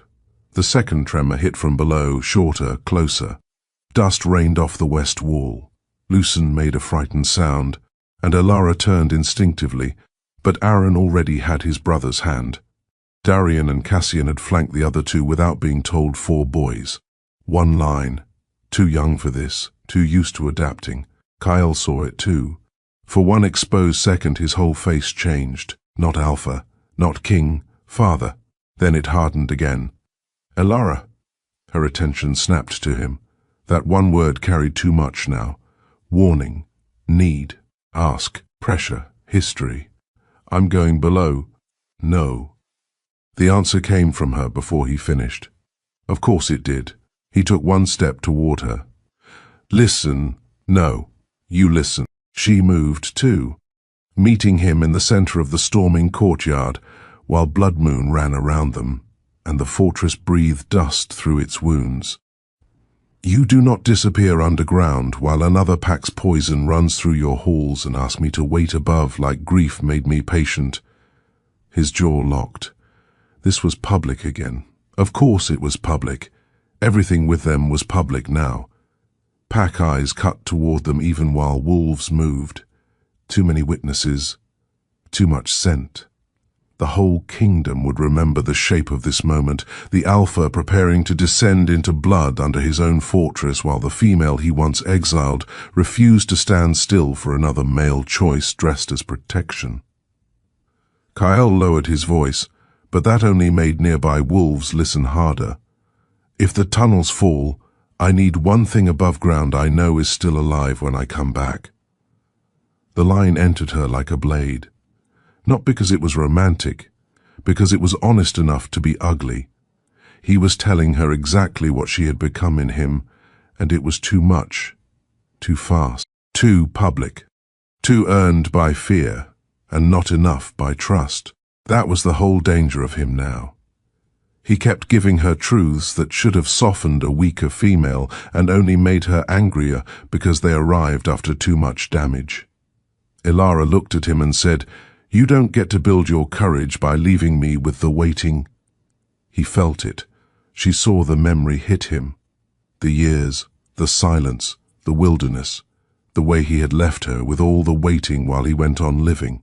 Good. That was the right wound. Kyle exhaled once. Then he did the one thing no one in Blood Moon expected. He turned to the pack and said, "Then she comes with me." The courtyard stopped. Actually stopped. Warriors froze mid-run. Healers looked up. Elders turned in disbelief. Even Garrick went completely still. This was not the Alpha taking his chosen female below for safety. This was worse. More destabilizing. More honest. He was taking her because she refused to be left with helplessness, and he would rather carry her into danger than repeat the shape of abandonment that had once broken them both. Public choosing, again. Only this time it did not come dressed in ceremony. It came dressed in war. Aaron stepped forward before she could answer. His blood-dark hair was still matted at the temple. His face had gone too old for his years. "Then we stay here." She turned. All 4 boys were watching her, watching him, measuring, learning. "We hold the courtyard," Aaron said, and there was too much Kyle in the stillness of his spine to bear. "No one touches the gates. No one touches the children. No one touches each other without Rowan's order," Darian added. "And if any elder tries to leave, I bite first." Cassian looked at Kyle, not smiling at all. "We can do this." Lucen pressed his mouth tight and said, "Just come back this time." The courtyard broke under that line. Not into noise, into feeling. Shock, recognition, shame. Every wolf there heard the child's plea exactly for what it was. Not battlefield fear, but history spoken small and direct. "Just come back this time." An accusation inside a request. A family's wound inside 6 words. Kyle took it standing. His face changed with the force of it. He looked at Lucen like the boy had opened him with a blade and there was nothing left to do but bleed honestly. "I will," he said. Simple, terrible. No one in Blood Moon would forget that voice as long as they lived. They took the lower stair in a run. The tunnels under Blood Moon were old and narrow, carved before Kyle's rule, before pack expansion, before any wolf alive had thought the lower supports might become a battlefield. Smoke moved first. Then dust. Then the harder smell of male sweat, oil and foreign wolves in enclosed dark. Kyle's hand found the wall near her shoulder more than once, not touching, not claiming, just bracing the space as if even now some part of him tracked the shape of her body in every corridor. Too much. And still not enough to make her tell him to stop. That was its own humiliation. Rowan met them at the first split, already bloodied, one sleeve torn. 2 dead. 1 more below the west brace. They're trying to take the supports, not hold the tunnels. Ronan wants the fortress panicked, not fallen. Kyle's eyes sharpened. "The 4th? Rowan's expression went grim.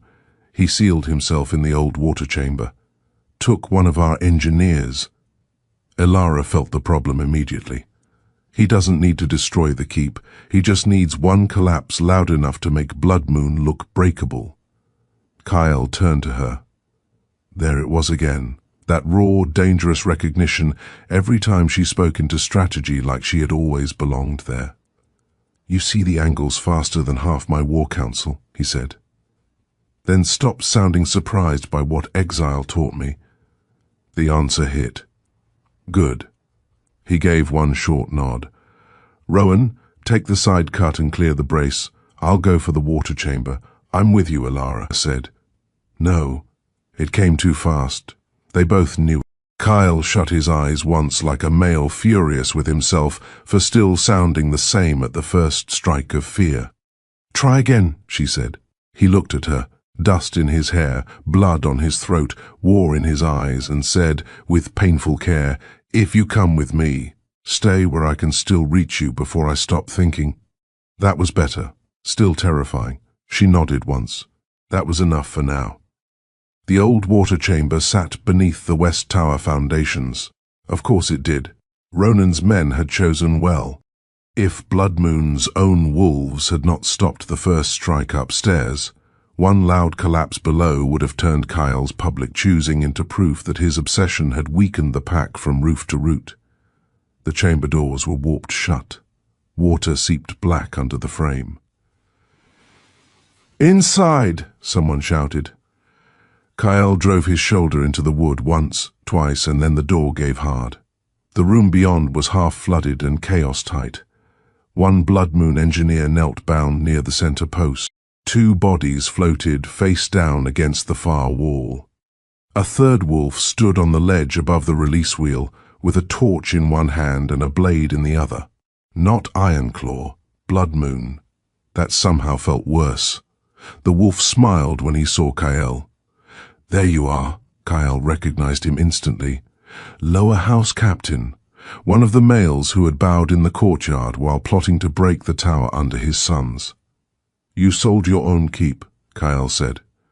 "I sold the future back to wolves who understand it shouldn't pivot on a female." There, the whole truth in one sentence. Not territory, not coin. Female hatred sharpened into political principle, the oldest rot in the world wearing strategy's face. Kyle moved one step into the chamber. "Release the wheel." The captain lifted the torch slightly toward the oil-soaked rope wound near the support line. "Or what? You kill me? The post goes with me. Half the West Tower follows."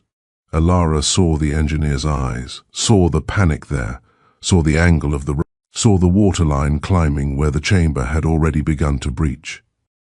Then she saw the smaller thing, the secondary pin. Old iron, half hidden at the wheel base. Corroded, but still load-bearing. If it snapped first, the wheel locked. If it locked, the torch meant nothing. Kyle was still speaking, voice low and murderous. "You tried to take children." The captain smiled. "I tried to save Blood Moon from watching you kneel to the female who should have stayed gone." Alara moved. Just enough that the captain's gaze flicked to her. That was all Kyle needed.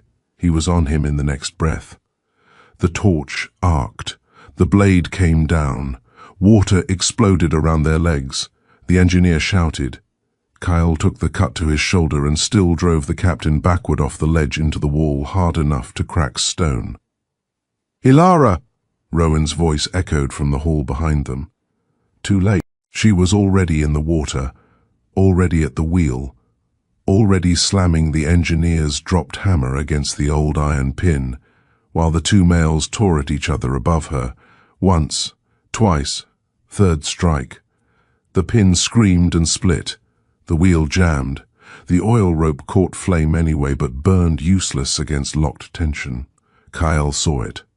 Then the captain saw it. The horror in the traitor's face lasted 1 second before Kyle put him through the side rail and into the flood below. The man struck wrong, didn't rise. Silence hit the chamber except for water, breath, and the vicious burn of wasted oil.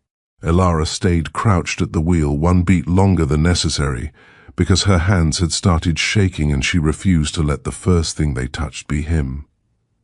Kyle stepped down from the shattered ledge, bleeding hard through his shirt. He did not look at the dead captain. He looked at her, always her. That was still the problem. Alara. Her name broke in his mouth. He crossed the last distance too fast and dropped to his knees in the freezing water in front of her, as if the chamber, the post, the pack, the entire kingdom had narrowed again to one point. "Are you hurt?" The engineer was still bound. Rowan was still there. The room still smelled like oil and blood and near collapse. And Kyle was on his knees in the flood, asking about her first. The emotional violence of it almost struck her breath away. Not because it pleased her, because it humiliated him, because it exposed him, because after everything, he still made himself smallest first at exactly the moment she could least survive seeing it. Alara forced herself to answer coolly. "No." He shut his eyes once. The relief in him was so visible, Rowan looked away. That was the true public choosing now. Not speeches in a courtyard, not vows, not ceremony. This. A king on his knees in freezing water because the female he failed had swung a hammer at the foundations of his house and come away breathing. He opened his eyes and said, "You should never have had to learn how to do that." The line entered her and stayed, because it was not about the wheel, it was about everything. The mountains, the childbirth, the hunger, the tracking, the boys, the skill, the hardness. All the things exile had carved into her because he had once chosen absence over shame. Ilara looked at him, blood seeping through his shoulder, water around his knees, no pride left in the shape of him, and for the first time the anger inside her found something else to lean against. Not forgiveness. Grief, for what had been lost badly enough that even this could not give it back. She rose slowly. "No," she said, "I shouldn't have." Kyle held her gaze like the words were killing him quietly. "Good." Then Rowan cut the tension open by hauling the engineer free and saying, "The upper tunnels are secure." They came back above ground to Torchlight and a pack waiting in one terrible body. News had spread ahead of them. Of course it had. Wolves were made of scent and story. The moment Kyle entered the courtyard, bloodied, with Ilara beside him and the engineer alive behind them, Blood Moon understood the shape of the night. Internal rot, external bait, female blamed, children used, alpha tested, and still the center held. For now, Kyle stopped before the stone. This time he climbed it, not for height, for judgment. The whole pack felt the difference. Ilara remained below with the boys, who had been brought back under heavy guard and now stood at her side again, pale and furious and alive. Seraphine knelt several paces away, one hand over her mouth, seeing the blood on Kyle, the engineer, and understanding with sick clarity how close she had come to handing her children to a game larger than her pride. Kyle looked down at Blood Moon and said, "Look well." No one moved. "This is the male who would have sold your walls, your children, and your future, because he mistook a female's visibility for your weakness." His gaze swept the elders next. No one held it long. Then he looked at Ilara. The whole pack felt it. That look was its own event now, heavy with too much truth, too much danger, too much public meaning to ever again pretend it was private. "You wanted to know what Blood Moon becomes now," he said, voice carrying over every stone in the courtyard. "It becomes a pack where no wolf touches children to punish adults. It becomes a pack where no female is turned into law's convenient grave. It becomes a kingdom where the mistake made on this stone does not right the next generation." Silence. Then lower, worse, more devastating for being clearly meant for her, and heard by everyone anyway, and if my rule cannot survive me choosing rightly where I once chose badly, then it deserves to burn before she does. The courtyard shattered. Gasps, murmurs, wolves lowering heads, elders going pale. The social pressure broke in 10 directions at once, because there it was at last. Absolute public choosing, with no soft cushion left around it. Not desire hidden under pack language, not duty dressed as repair. Her, chosen above his image, above his ease, above the shape of kingship that had once required her absence. That should have felt like victory. Instead, Ilara felt the old wound rise one last time, sharp enough to make her chest ache. Because he was saying now what she had needed then. Because right words spoken too late always carried grief in their mouths. She looked at him through the torchlight and saw that he knew it too. Good. Let the knowledge stay. Kyle descended the stone slowly. The whole pack opened before him. No one blocked his path. No one dared. He stopped in front of her. No speech this time. No performance. Just blood, cold, and the truth they had spent the whole night circling. The boys were between them and not between them. Present, witnessing, learning. Kyle's voice dropped low enough that only the wolves nearest could hear, which meant the entire courtyard still strained toward it. "I cannot give you back the years. No. I cannot make what I was to you something you should have survived. "I can stand where I should have stood," he said. "Every day after this, in public, in private, in shame if that is the only place you will let me stand for now." The line tore through her in the quietest way. Not because it was pretty, because it was specific, because it was not asking her to heal beautifully, it was asking for proximity to consequence. That, at least, sounded more earned. Elara looked at her sons first, Aaron still and watchful, Darian angry and unconvinced, Cassian measuring every breath, Lucen exhausted enough to lean but still stubborn enough to stay on his feet. Then at Seraphine, kneeling in the wreckage of her choices, then at the pack, forced at last to witness not a romance but the cost of everything they had helped deform. Then finally at Kyle. She did not forgive him. She did not soften.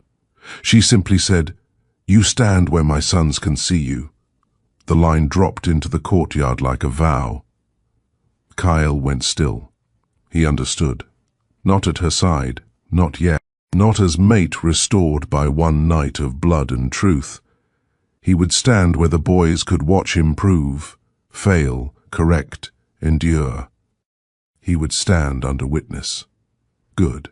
That was the right burden.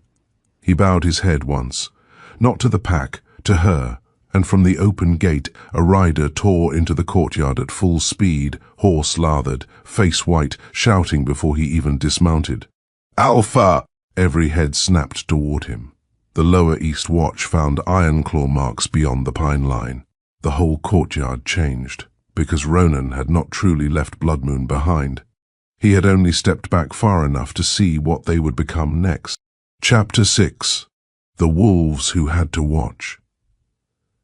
The courtyard did not breathe after the rider spoke. Iron claw marks beyond the pine line. Not an attack, not yet. Something colder than that. Proof. A rival Alpha stepping back just far enough to let Bloodmoon taste what it had become before deciding whether to press harder. Kyle's face changed in a way only Elara would have noticed now.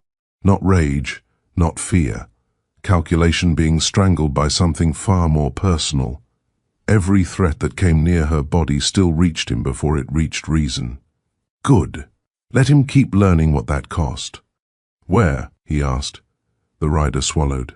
3 miles east of the lower watch, carved into the cedar posts. "What mark?" The rider hesitated only because he knew everyone would hear it.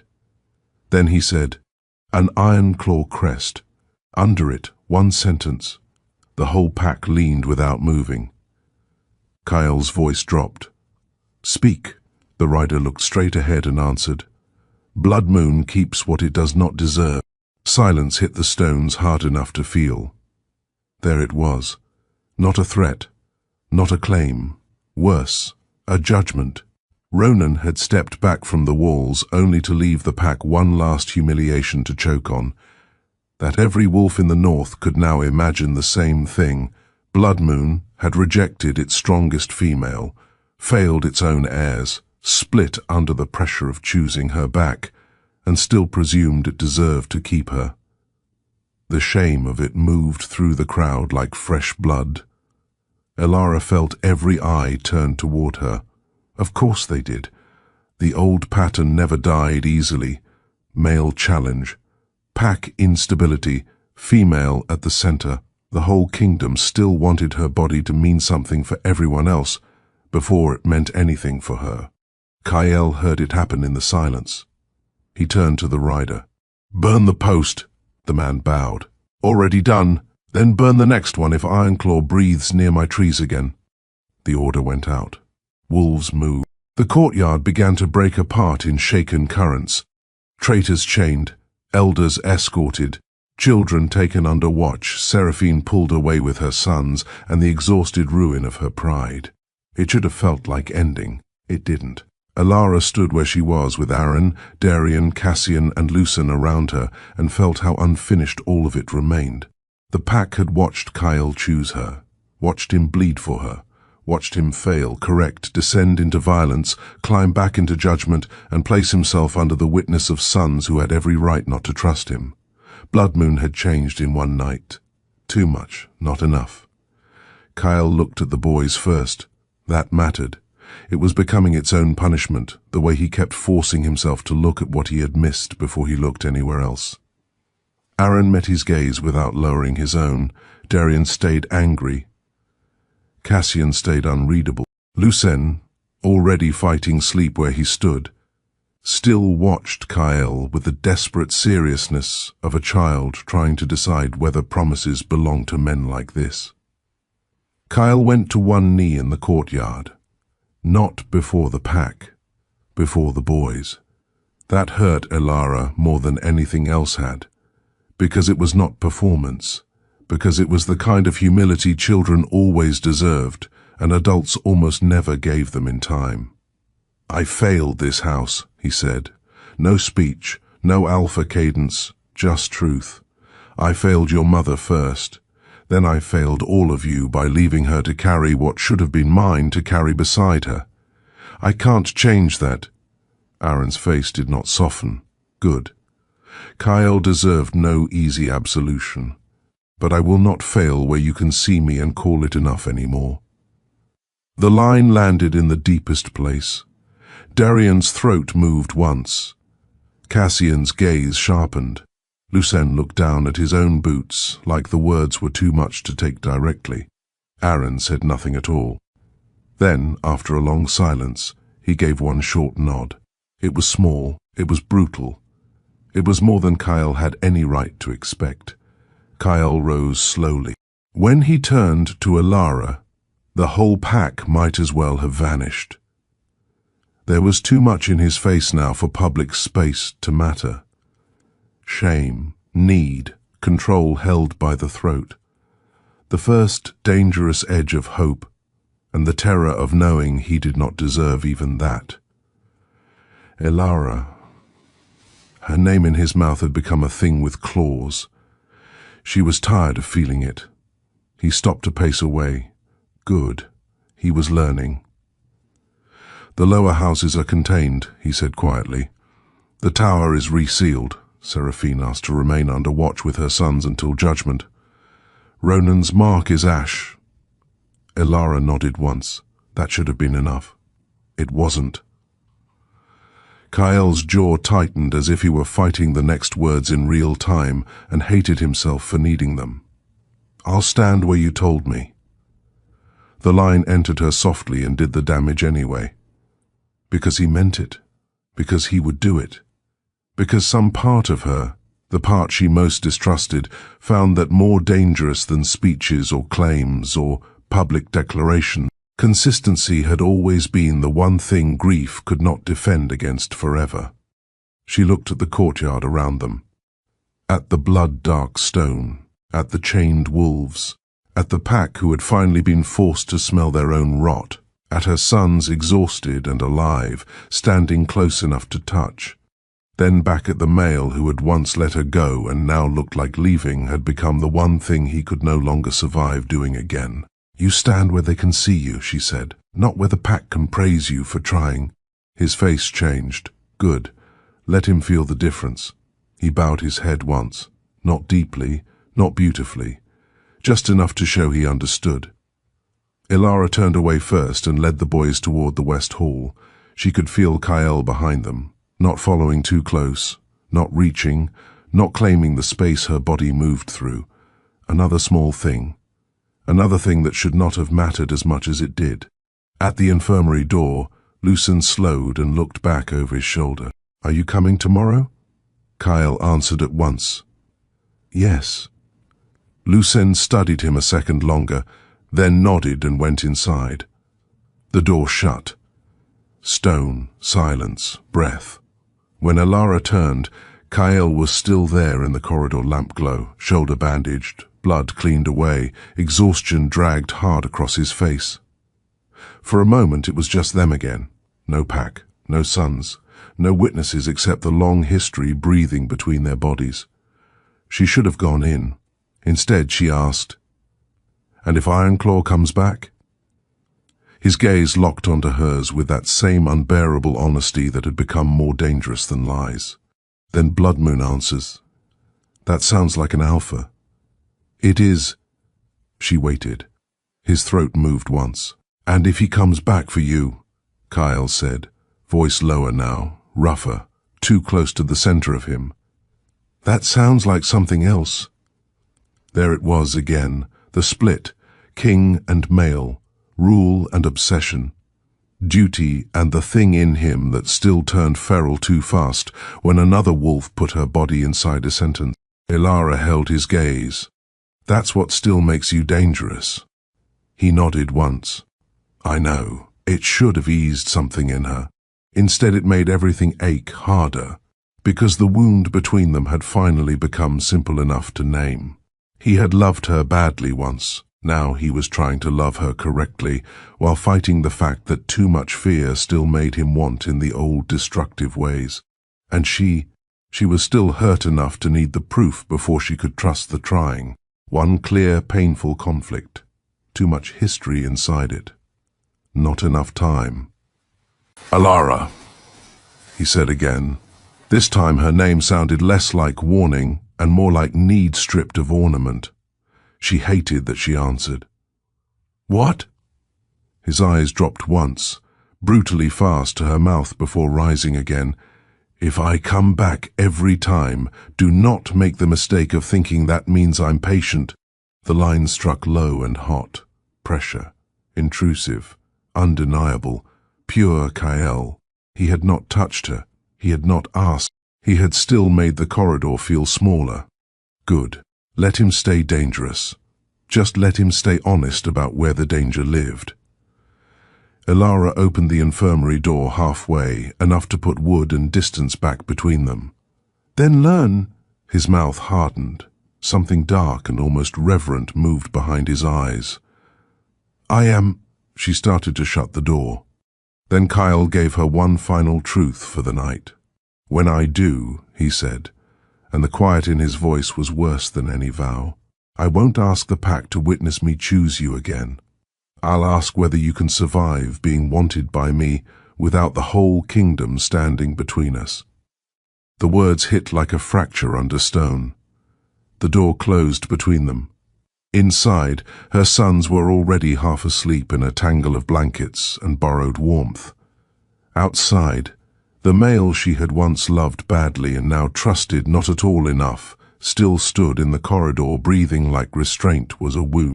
And for the first time since Blood Moon called her Barren and cast her into winter, Ilara understood the most dangerous truth of all. He was no longer the only one at risk of breaking when this ended. Chapter 7. The place beside her. The first thing Ilara saw at dawn was Kyle still standing outside the infirmary door. He had changed clothes, cleaned the blood off, bound the shoulder Ronan's wolf had torn open. None of that mattered. The exhaustion in him was the real wound now, carved deep enough that even control could not hide it. He looked up the moment she opened the door.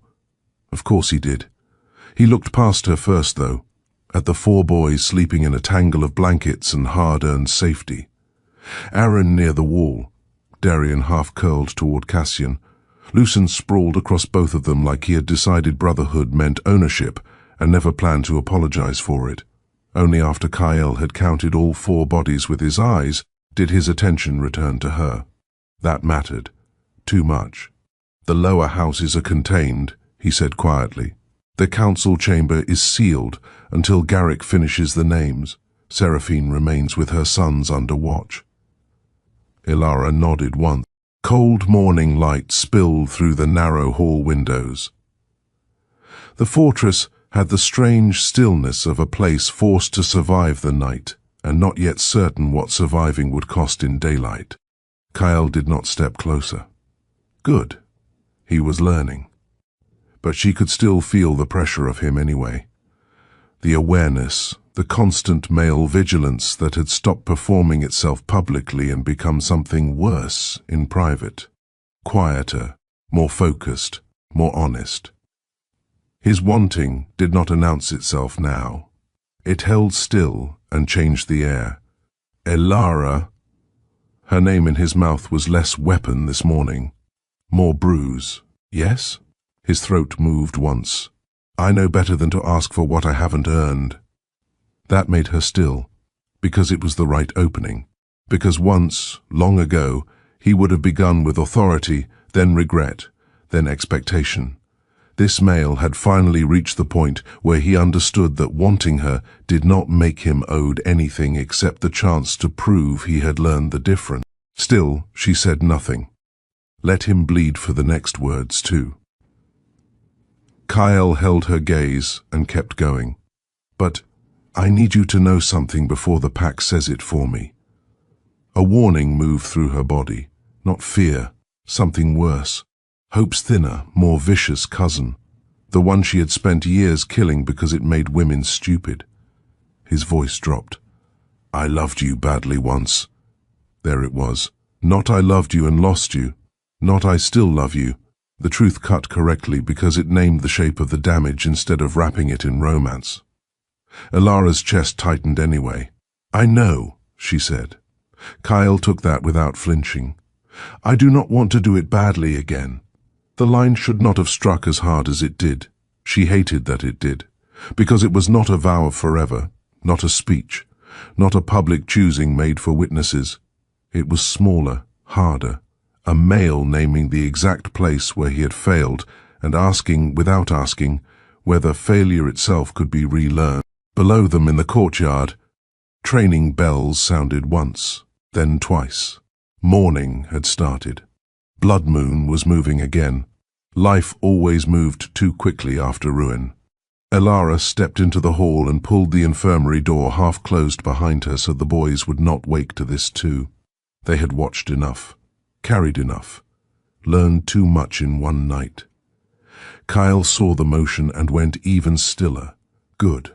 Let him feel the weight of being chosen for a conversation and not yet for anything else. You don't get easy love from me, she said. His answer came immediately. I know. You don't get a beautiful ending because you finally suffered correctly in public. I know. You don't get to speak one true sentence and think it balances years of silence. His jaw flexed once. I know. No defense. No impatience. Good. That mattered more than any apology. Elara looked at him carefully.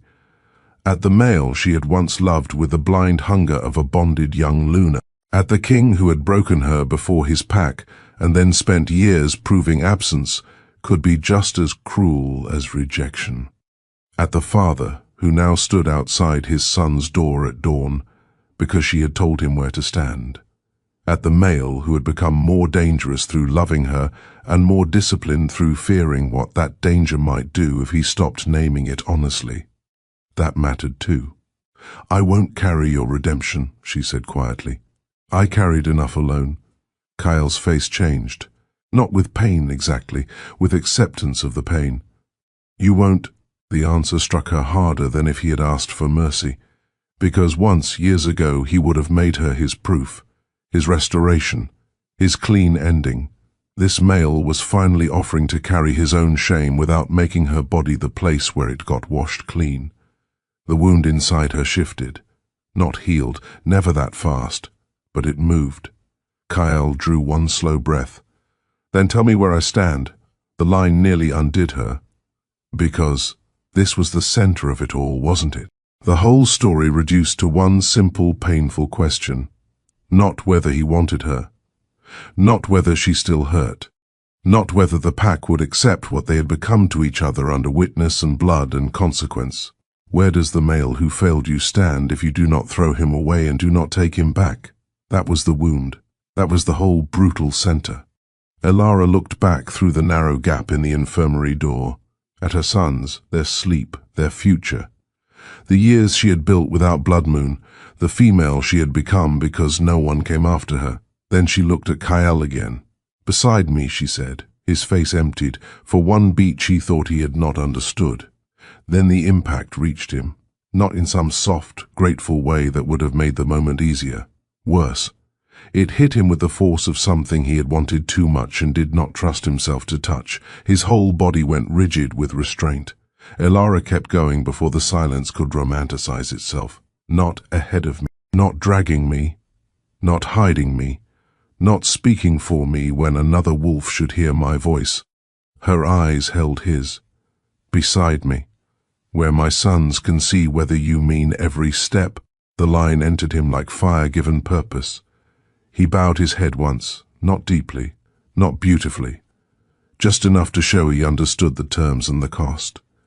Beside you, he said. The words came rough. Good. Let wanting hurt. A small sound behind her made them both turn. Lucen stood barefoot in the doorway, rubbing sleep from his eyes. He looked from Elara to Kael, and then down the corridor, as if expecting all of Blood Moon to be standing there too, because by now, important moments always seemed to collect an audience. When he found only the two of them, he frowned. Did I miss the shouting?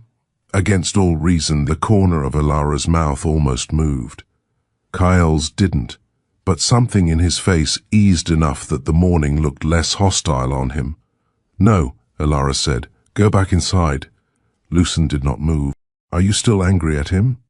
The question landed with all the brutality of childhood.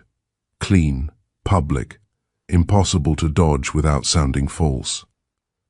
Elara looked at Kael. He held still under it. Good.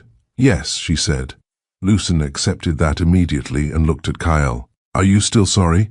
Kael answered just as directly. Yes. Lucen considered both of them with infuriating seriousness. Good. That sounds fair. Then he turned around and padded back into the room, apparently satisfied that the adults had remained appropriately miserable overnight. The door stayed open behind him. Kael let out one short breath that might have been the ghost of laughter if either of them had still lived in a life gentle enough to use the word. Elara noticed. Of course she did. The quiet between them changed. Less war, not peace. Something narrower, more dangerous. The first fragile shape of a world where every conversation did not have to end in blood or public shame to be real. And that, more than anything, frightened her. Because this was how women got pulled back in. Not by grand gestures, by consistency, by mornings, by a male learning where to stand and then continuing to stand there until the body stopped bracing for ruin every time it saw him. Kael saw the fear move through her too. His voice lowered. I know this is the part that's harder. She hated him for being right. Yes, because I can survive your anger. That hit. He kept looking at her, no softness in it, only truth. It's your trust that might finish me. The line dropped into the corridor and stayed there. No performance, no witness, just the ugliest, cleanest truth left between them. Elara should have stepped back. Instead, she lifted her hand, only to his wrist. Only for a moment. The contact was small. It wrecked him. She felt it in the breath he forgot to take, in the violent restraint that moved once through his body, and then steadied because he had finally learned something worth learning. Wanting was not permission, not even now, not ever. That mattered too much. Elara let her fingers rest there for one heartbeat longer than safety required. Then she took her hand away. Kael did not chase the touch. Good. He was learning. Below them, the courtyard bells rang again. The pack was gathering. Blood Moon still needed to see what came after a night like this. Needed to understand whether their alpha would return to old shape by daylight or stand inside the harder thing the dawn demanded. Kael glanced toward the stairwell, then back at her. They're waiting. Yes. He did not ask whether she would come down with him. Good. He was learning that too. Elara turned toward the door, then paused and looked at him one last time. Come back every time. The 4 words hit him harder than any accusation had, because he understood what lived inside them. The winters, the silence, the waiting. The female who had once looked at every tree line and hated herself for hoping the male who sent her away might still appear through it. Kael bowed his head once. I will... This time she believed he meant it. That was the most dangerous thing of all. They walked down to the courtyard together, not touching, not speaking, 4 steps apart and still somehow more visibly bound than if they had arrived wrapped around each other in public. Bloodmoon saw it instantly. Wolves always did. The difference between possession and earned nearness had a scent all its own. The pack lowered their heads to the shape of what had changed. Kyle took his place at the foot of the reckoning stone. Elara stopped beside him. Beside, not behind, not below. Aaron, Darian, Cassian, and Lucen came down a moment later and formed their own line at her back, not because they were told, but because children who survived enough eventually learned exactly where family belonged when wolves were watching. Bloodmoon had to look at all of them together, had to smell the truth. The woman they had rejected had become the center of their future. The Alpha who once let her walk into winter would now have to rule beside the proof of his worst failure every day of his life. The heirs raised in exile would grow in the very pack that once denied they could exist, and every wolf in the territory would be forced to understand that the old peace had never been peace at all. It had only been female suffering hidden far enough away that powerful wolves could call it stability. No one could call it that anymore. Garrick stepped forward first, old face grave in the pale morning light. He looked at Kyle, then Elara, then the boys, and whatever judgment had once lived in him seemed to settle into something heavier and more honest. "Bloodmoon sees," he said. It was not a blessing, better. It was witness. Kyle's gaze shifted to Elara once, asking nothing. Good. Let him keep learning how to stand beside her without reaching for more. Elara looked out at the pack and understood, with a clarity sharp enough to ache, that this was not forgiveness, not healing, not union wrapped in moonlight and easy devotion. This was harder. A kingdom forced to live inside the truth. A male forced to prove himself where children could see him. A female no longer willing to bleed in silence so others could stay comfortable. And that, at last, felt like the beginning of something real enough to survive them both. Chapter 8. The Wolves Who Had to Watch. Bloodmoon did not heal beautifully. That was the first honest thing about what came after. The lower houses were dragged into daylight one by one. Names were spoken over stone. Titles were stripped. Council wives who had whispered Elara's ruin into policy lost the protection of polite silence and had to stand in the courtyard while the pack learned exactly how much poison could hide inside soft voices and old rank. Wolves who had touched the West Tower were chained publicly, not because Kyle enjoyed spectacle, but because Bloodmoon had hidden too much behind closed doors for too long and called the hiding dignity. So he made them watch. He stood through every judgment with his sons at the edge of the circle and Elara where she chose to stand, sometimes near enough for the pack to feel the scarred bond between them pull in the air, sometimes far enough away that every wolf understood distance itself had become part of his punishment. He did not ask her to come closer. He did not touch her without invitation. He did not use his regret as a ladder toward her body. He learned silence. He learned witness. He learned that devotion without restraint was only another form of taking. The pack noticed. Of course they did. Wolves always noticed when a male stopped making his need everyone else's burden. Seraphine remained under watch with her sons through the first week of judgment. She did not beg. That was one thing Elara gave her in private, a mercy sharper than comfort. She did not humiliate her further. The pack had done enough of that to all its women already. When Seraphine finally stood before Kyle and surrendered the last symbols of the Luna's rank, she did it without tears. Her son stayed with her. That mattered more than titles ever had. The first time Seraphine looked at Elara after the judgments were finished, there was no rivalry left in her face, only the exhausted knowledge of one woman who had learned too late what a pack could become when it fed on female suffering and called it order. "I hated the wrong wolf," she said. Elara answered with the only truth worth giving. "So did I." Nothing beautiful grew from that exchange. Something honest did. The boys changed too. There was no avoiding that. Aaron watched everything now with the grave stillness of a child forced early into the shape of future rule. Darian argued harder, as if anger might keep softness from becoming stupidity. Cassian learned to see cracks before adults named them. Lucien stopped asking whether Kyle would come back and started simply checking whether he had. He always had. That became the point. Morning after morning, before council, before training, before judgment, Kyle stood in the courtyard where the boys could see him. Sometimes they ignored him, sometimes they did not. Sometimes Lucien ran down the steps first and collided into his leg with all the fierce forgiveness of a child who still believed presence meant something. Sometimes Aaron only nodded from a distance and made Kyle earn even that. Sometimes Darian asked brutal questions in front of warriors, and Kyle answered every one.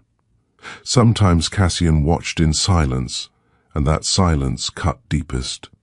Kyle took all of it. Good. He had made a life out of arriving too late. Let him learn punctual suffering. Alara watched more than she wanted him to know. That was the second honest thing about what came after. She watched him kneel to speak to Seraphine's sons at eye level, watched him change guard rotations himself at the West Tower, watched him strip old laws from Blood Moon's council rolls with his own hand, laws that had once made her body a public question and another wolf's ambition. Watched him listen when Garrick argued, listen when lower houses protested, listen when women of the pack spoke with bitterness long buried under obedience. And when the pack asked what had changed their alpha so thoroughly, no one answered aloud, but every wolf knew. He had finally learned the cost of choosing wrong where one woman was concerned, and now he was rebuilding a kingdom under the weight of having chosen too late. That was not romance. Not yet. It was better. It was proof. Winter broke slowly.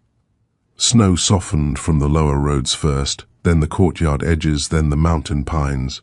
The fortress breathed differently in thaw, less like a mausoleum, more like a place forced to continue.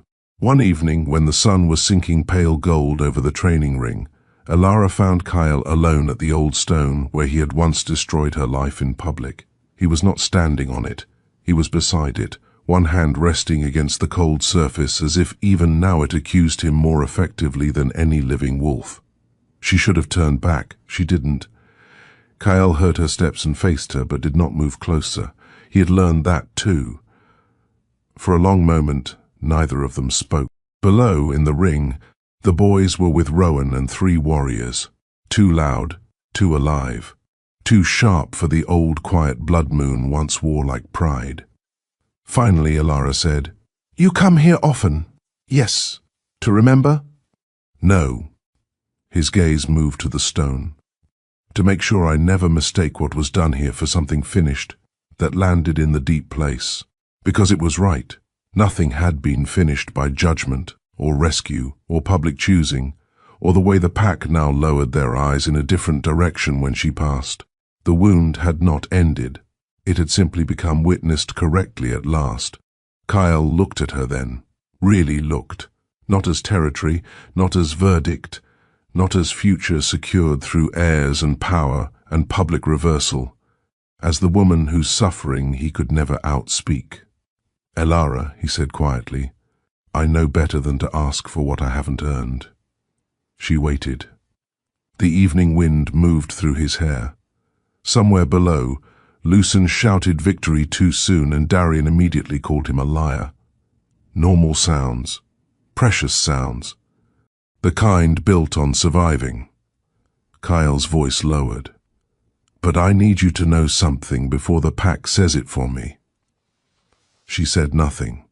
His throat moved once. "I loved you badly once." The truth of it touched every scar she had. "I know." He took a slow breath. "I do not want to do it badly again." That was the closest he had come to pleading since the courtyard. Not for forgiveness, for the chance not to repeat. Alara looked at him for a long time, at the male who had once called her Barren, and now stood measuring his own words as if they might still turn into knives if he handled them carelessly. At the king who had rebuilt laws, answered sons, endured witnesses, and kept returning every morning because she had told him where to stand. At the male who had become more dangerous through loving her, yes, but also more disciplined, because he was finally terrified of becoming dangerous in the wrong way. That mattered. Too much. For the first time, Elara crossed the distance herself. Only one step. It was enough to make his whole body change.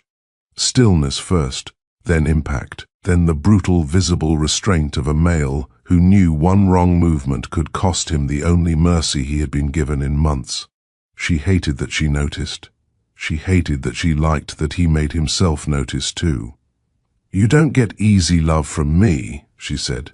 His answer came instantly. "I know. You don't get the version where one night of blood and regret rewrites 5 years. I know.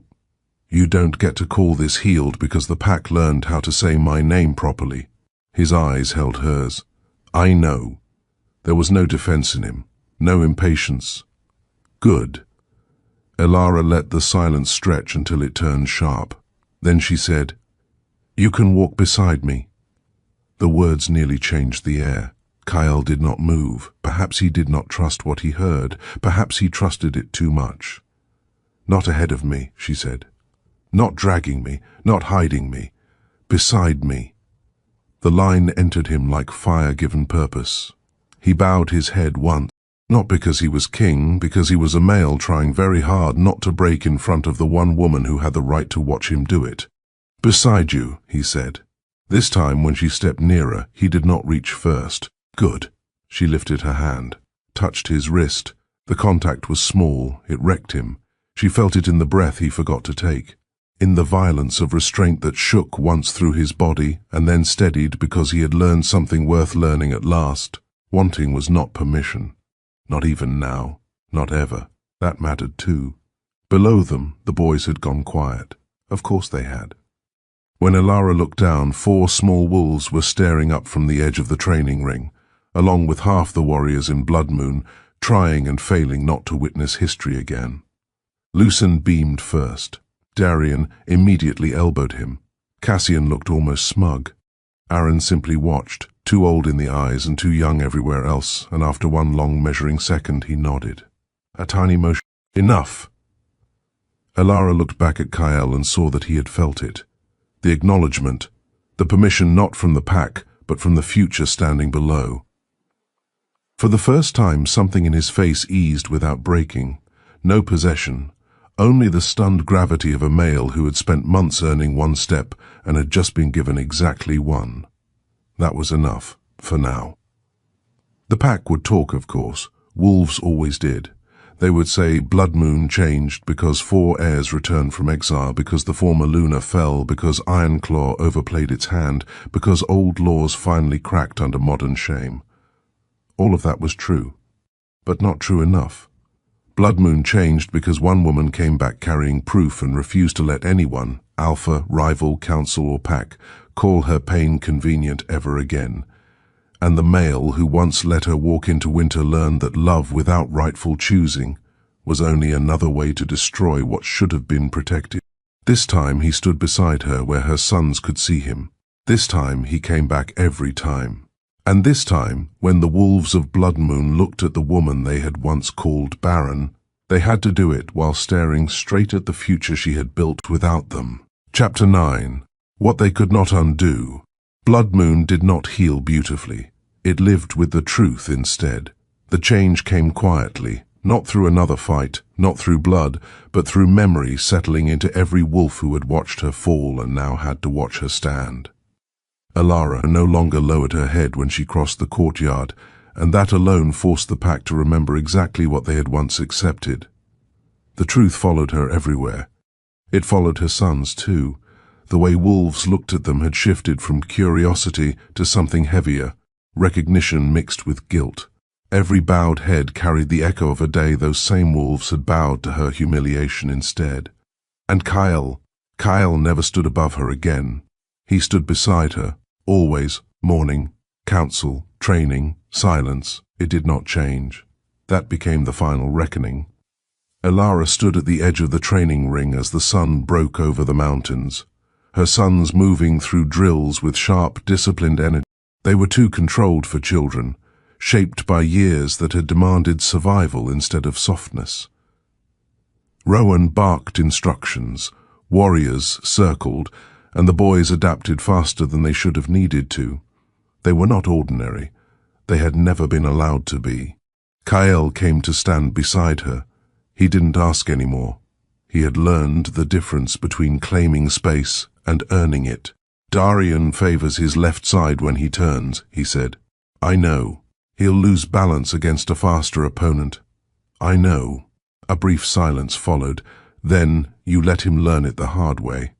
Yes. Kyle accepted that.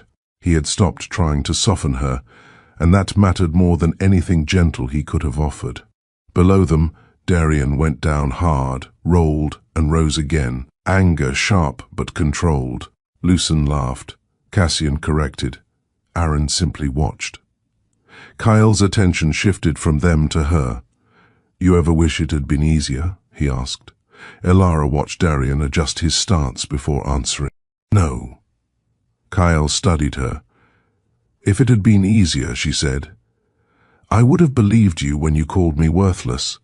The words landed clean, without heat, without bitterness, which made them heavier. I don't believe that anymore, Kyle said. I know. That was enough, because it meant nothing could erase what had already been survived. The boys broke from training and came toward them. Lucen reached first, colliding into Alara's side with all the careless certainty of a child who no longer feared being left. Cassian followed, correcting him. Darian argued. Aaron arrived last and gave Kyle a single measured nod. It wasn't easy. It wasn't complete. It was real. Again tomorrow, Kyle said. The boys groaned. Again tomorrow, Elara repeated. That ended it. Around them, the pack watched and understood. This was no longer about whether Elara had been accepted. She had never needed that. This was about whether Blood Moon could become a place that deserved to keep what it had once cast out. That answer would take time. Elara turned to leave. Kyle moved with her, beside her, steady in a way that no longer felt like performance. At the base of the stairs, she stopped. He did too. Elara, he said. Yes? I will come back every time. It wasn't a promise for effect. It was a condition of who he had chosen to become. Then don't stop, she said. That was all that mattered now. She turned and walked. He followed, not chasing, not claiming, just there. For once, not too late. And behind them, the pack that once called her Barren learned the truth it could not undo. She had never been empty. They had been. Now they would spend years proving they deserved what she chose to give anyway. Epilogue. The truth they had to live with. Blood Moon did not celebrate what happened. It lived with it. The seasons changed. Snow melted from the mountain paths. Life returned in quiet, stubborn ways. The fortress shifted with it. Laughter replaced the old silence. Movement replaced rigid control. Wolves who once spoke carefully began speaking honestly. It did not happen all at once. Nothing real ever did. Elara stood on the upper balcony as evening settled across the courtyard. Below her, her sons moved through the fading light, too fast, too alive, carrying the kind of presence the pack could no longer ignore or deny. Lucen stumbled and laughed. Darian corrected him. Cassian adjusted quietly. Aaron observed, already thinking ahead. They were growing, not just stronger, better, because they had seen what power looked like when it was wrong, and what it took to correct it. Kyle stepped beside her, close, still not touching. He never touched without reason. They stood in silence, watching. They'll change everything, he said. They already have. A pause. So have you. Elara kept her gaze forward. I stopped accepting what was wrong. That was the truth of it. Kyle nodded. He understood now. Below, Lucen spotted them and shouted, accusing Darian of cheating. The argument rose instantly, sharp and familiar. Cassian intervened. Aaron ignored them. They sound like us, Kyle said. Elara almost smiled. Then they'll survive. The silence that followed was steady, not tense, not empty, simply there. I meant what I said, Kyle murmured. I'll come back every time. She turned to him. I know. And this time she believed it. That was the difference. Below them, the boys called again. Ilara turned toward the stairs. Kyle fell into step beside her without hesitation, not ahead, not behind, exactly where he was meant to be. For the first time since Blood Moon cast her out, that was enough. Not perfect, not finished, but real. And real was something no one in that pack would ever be able to take from her again.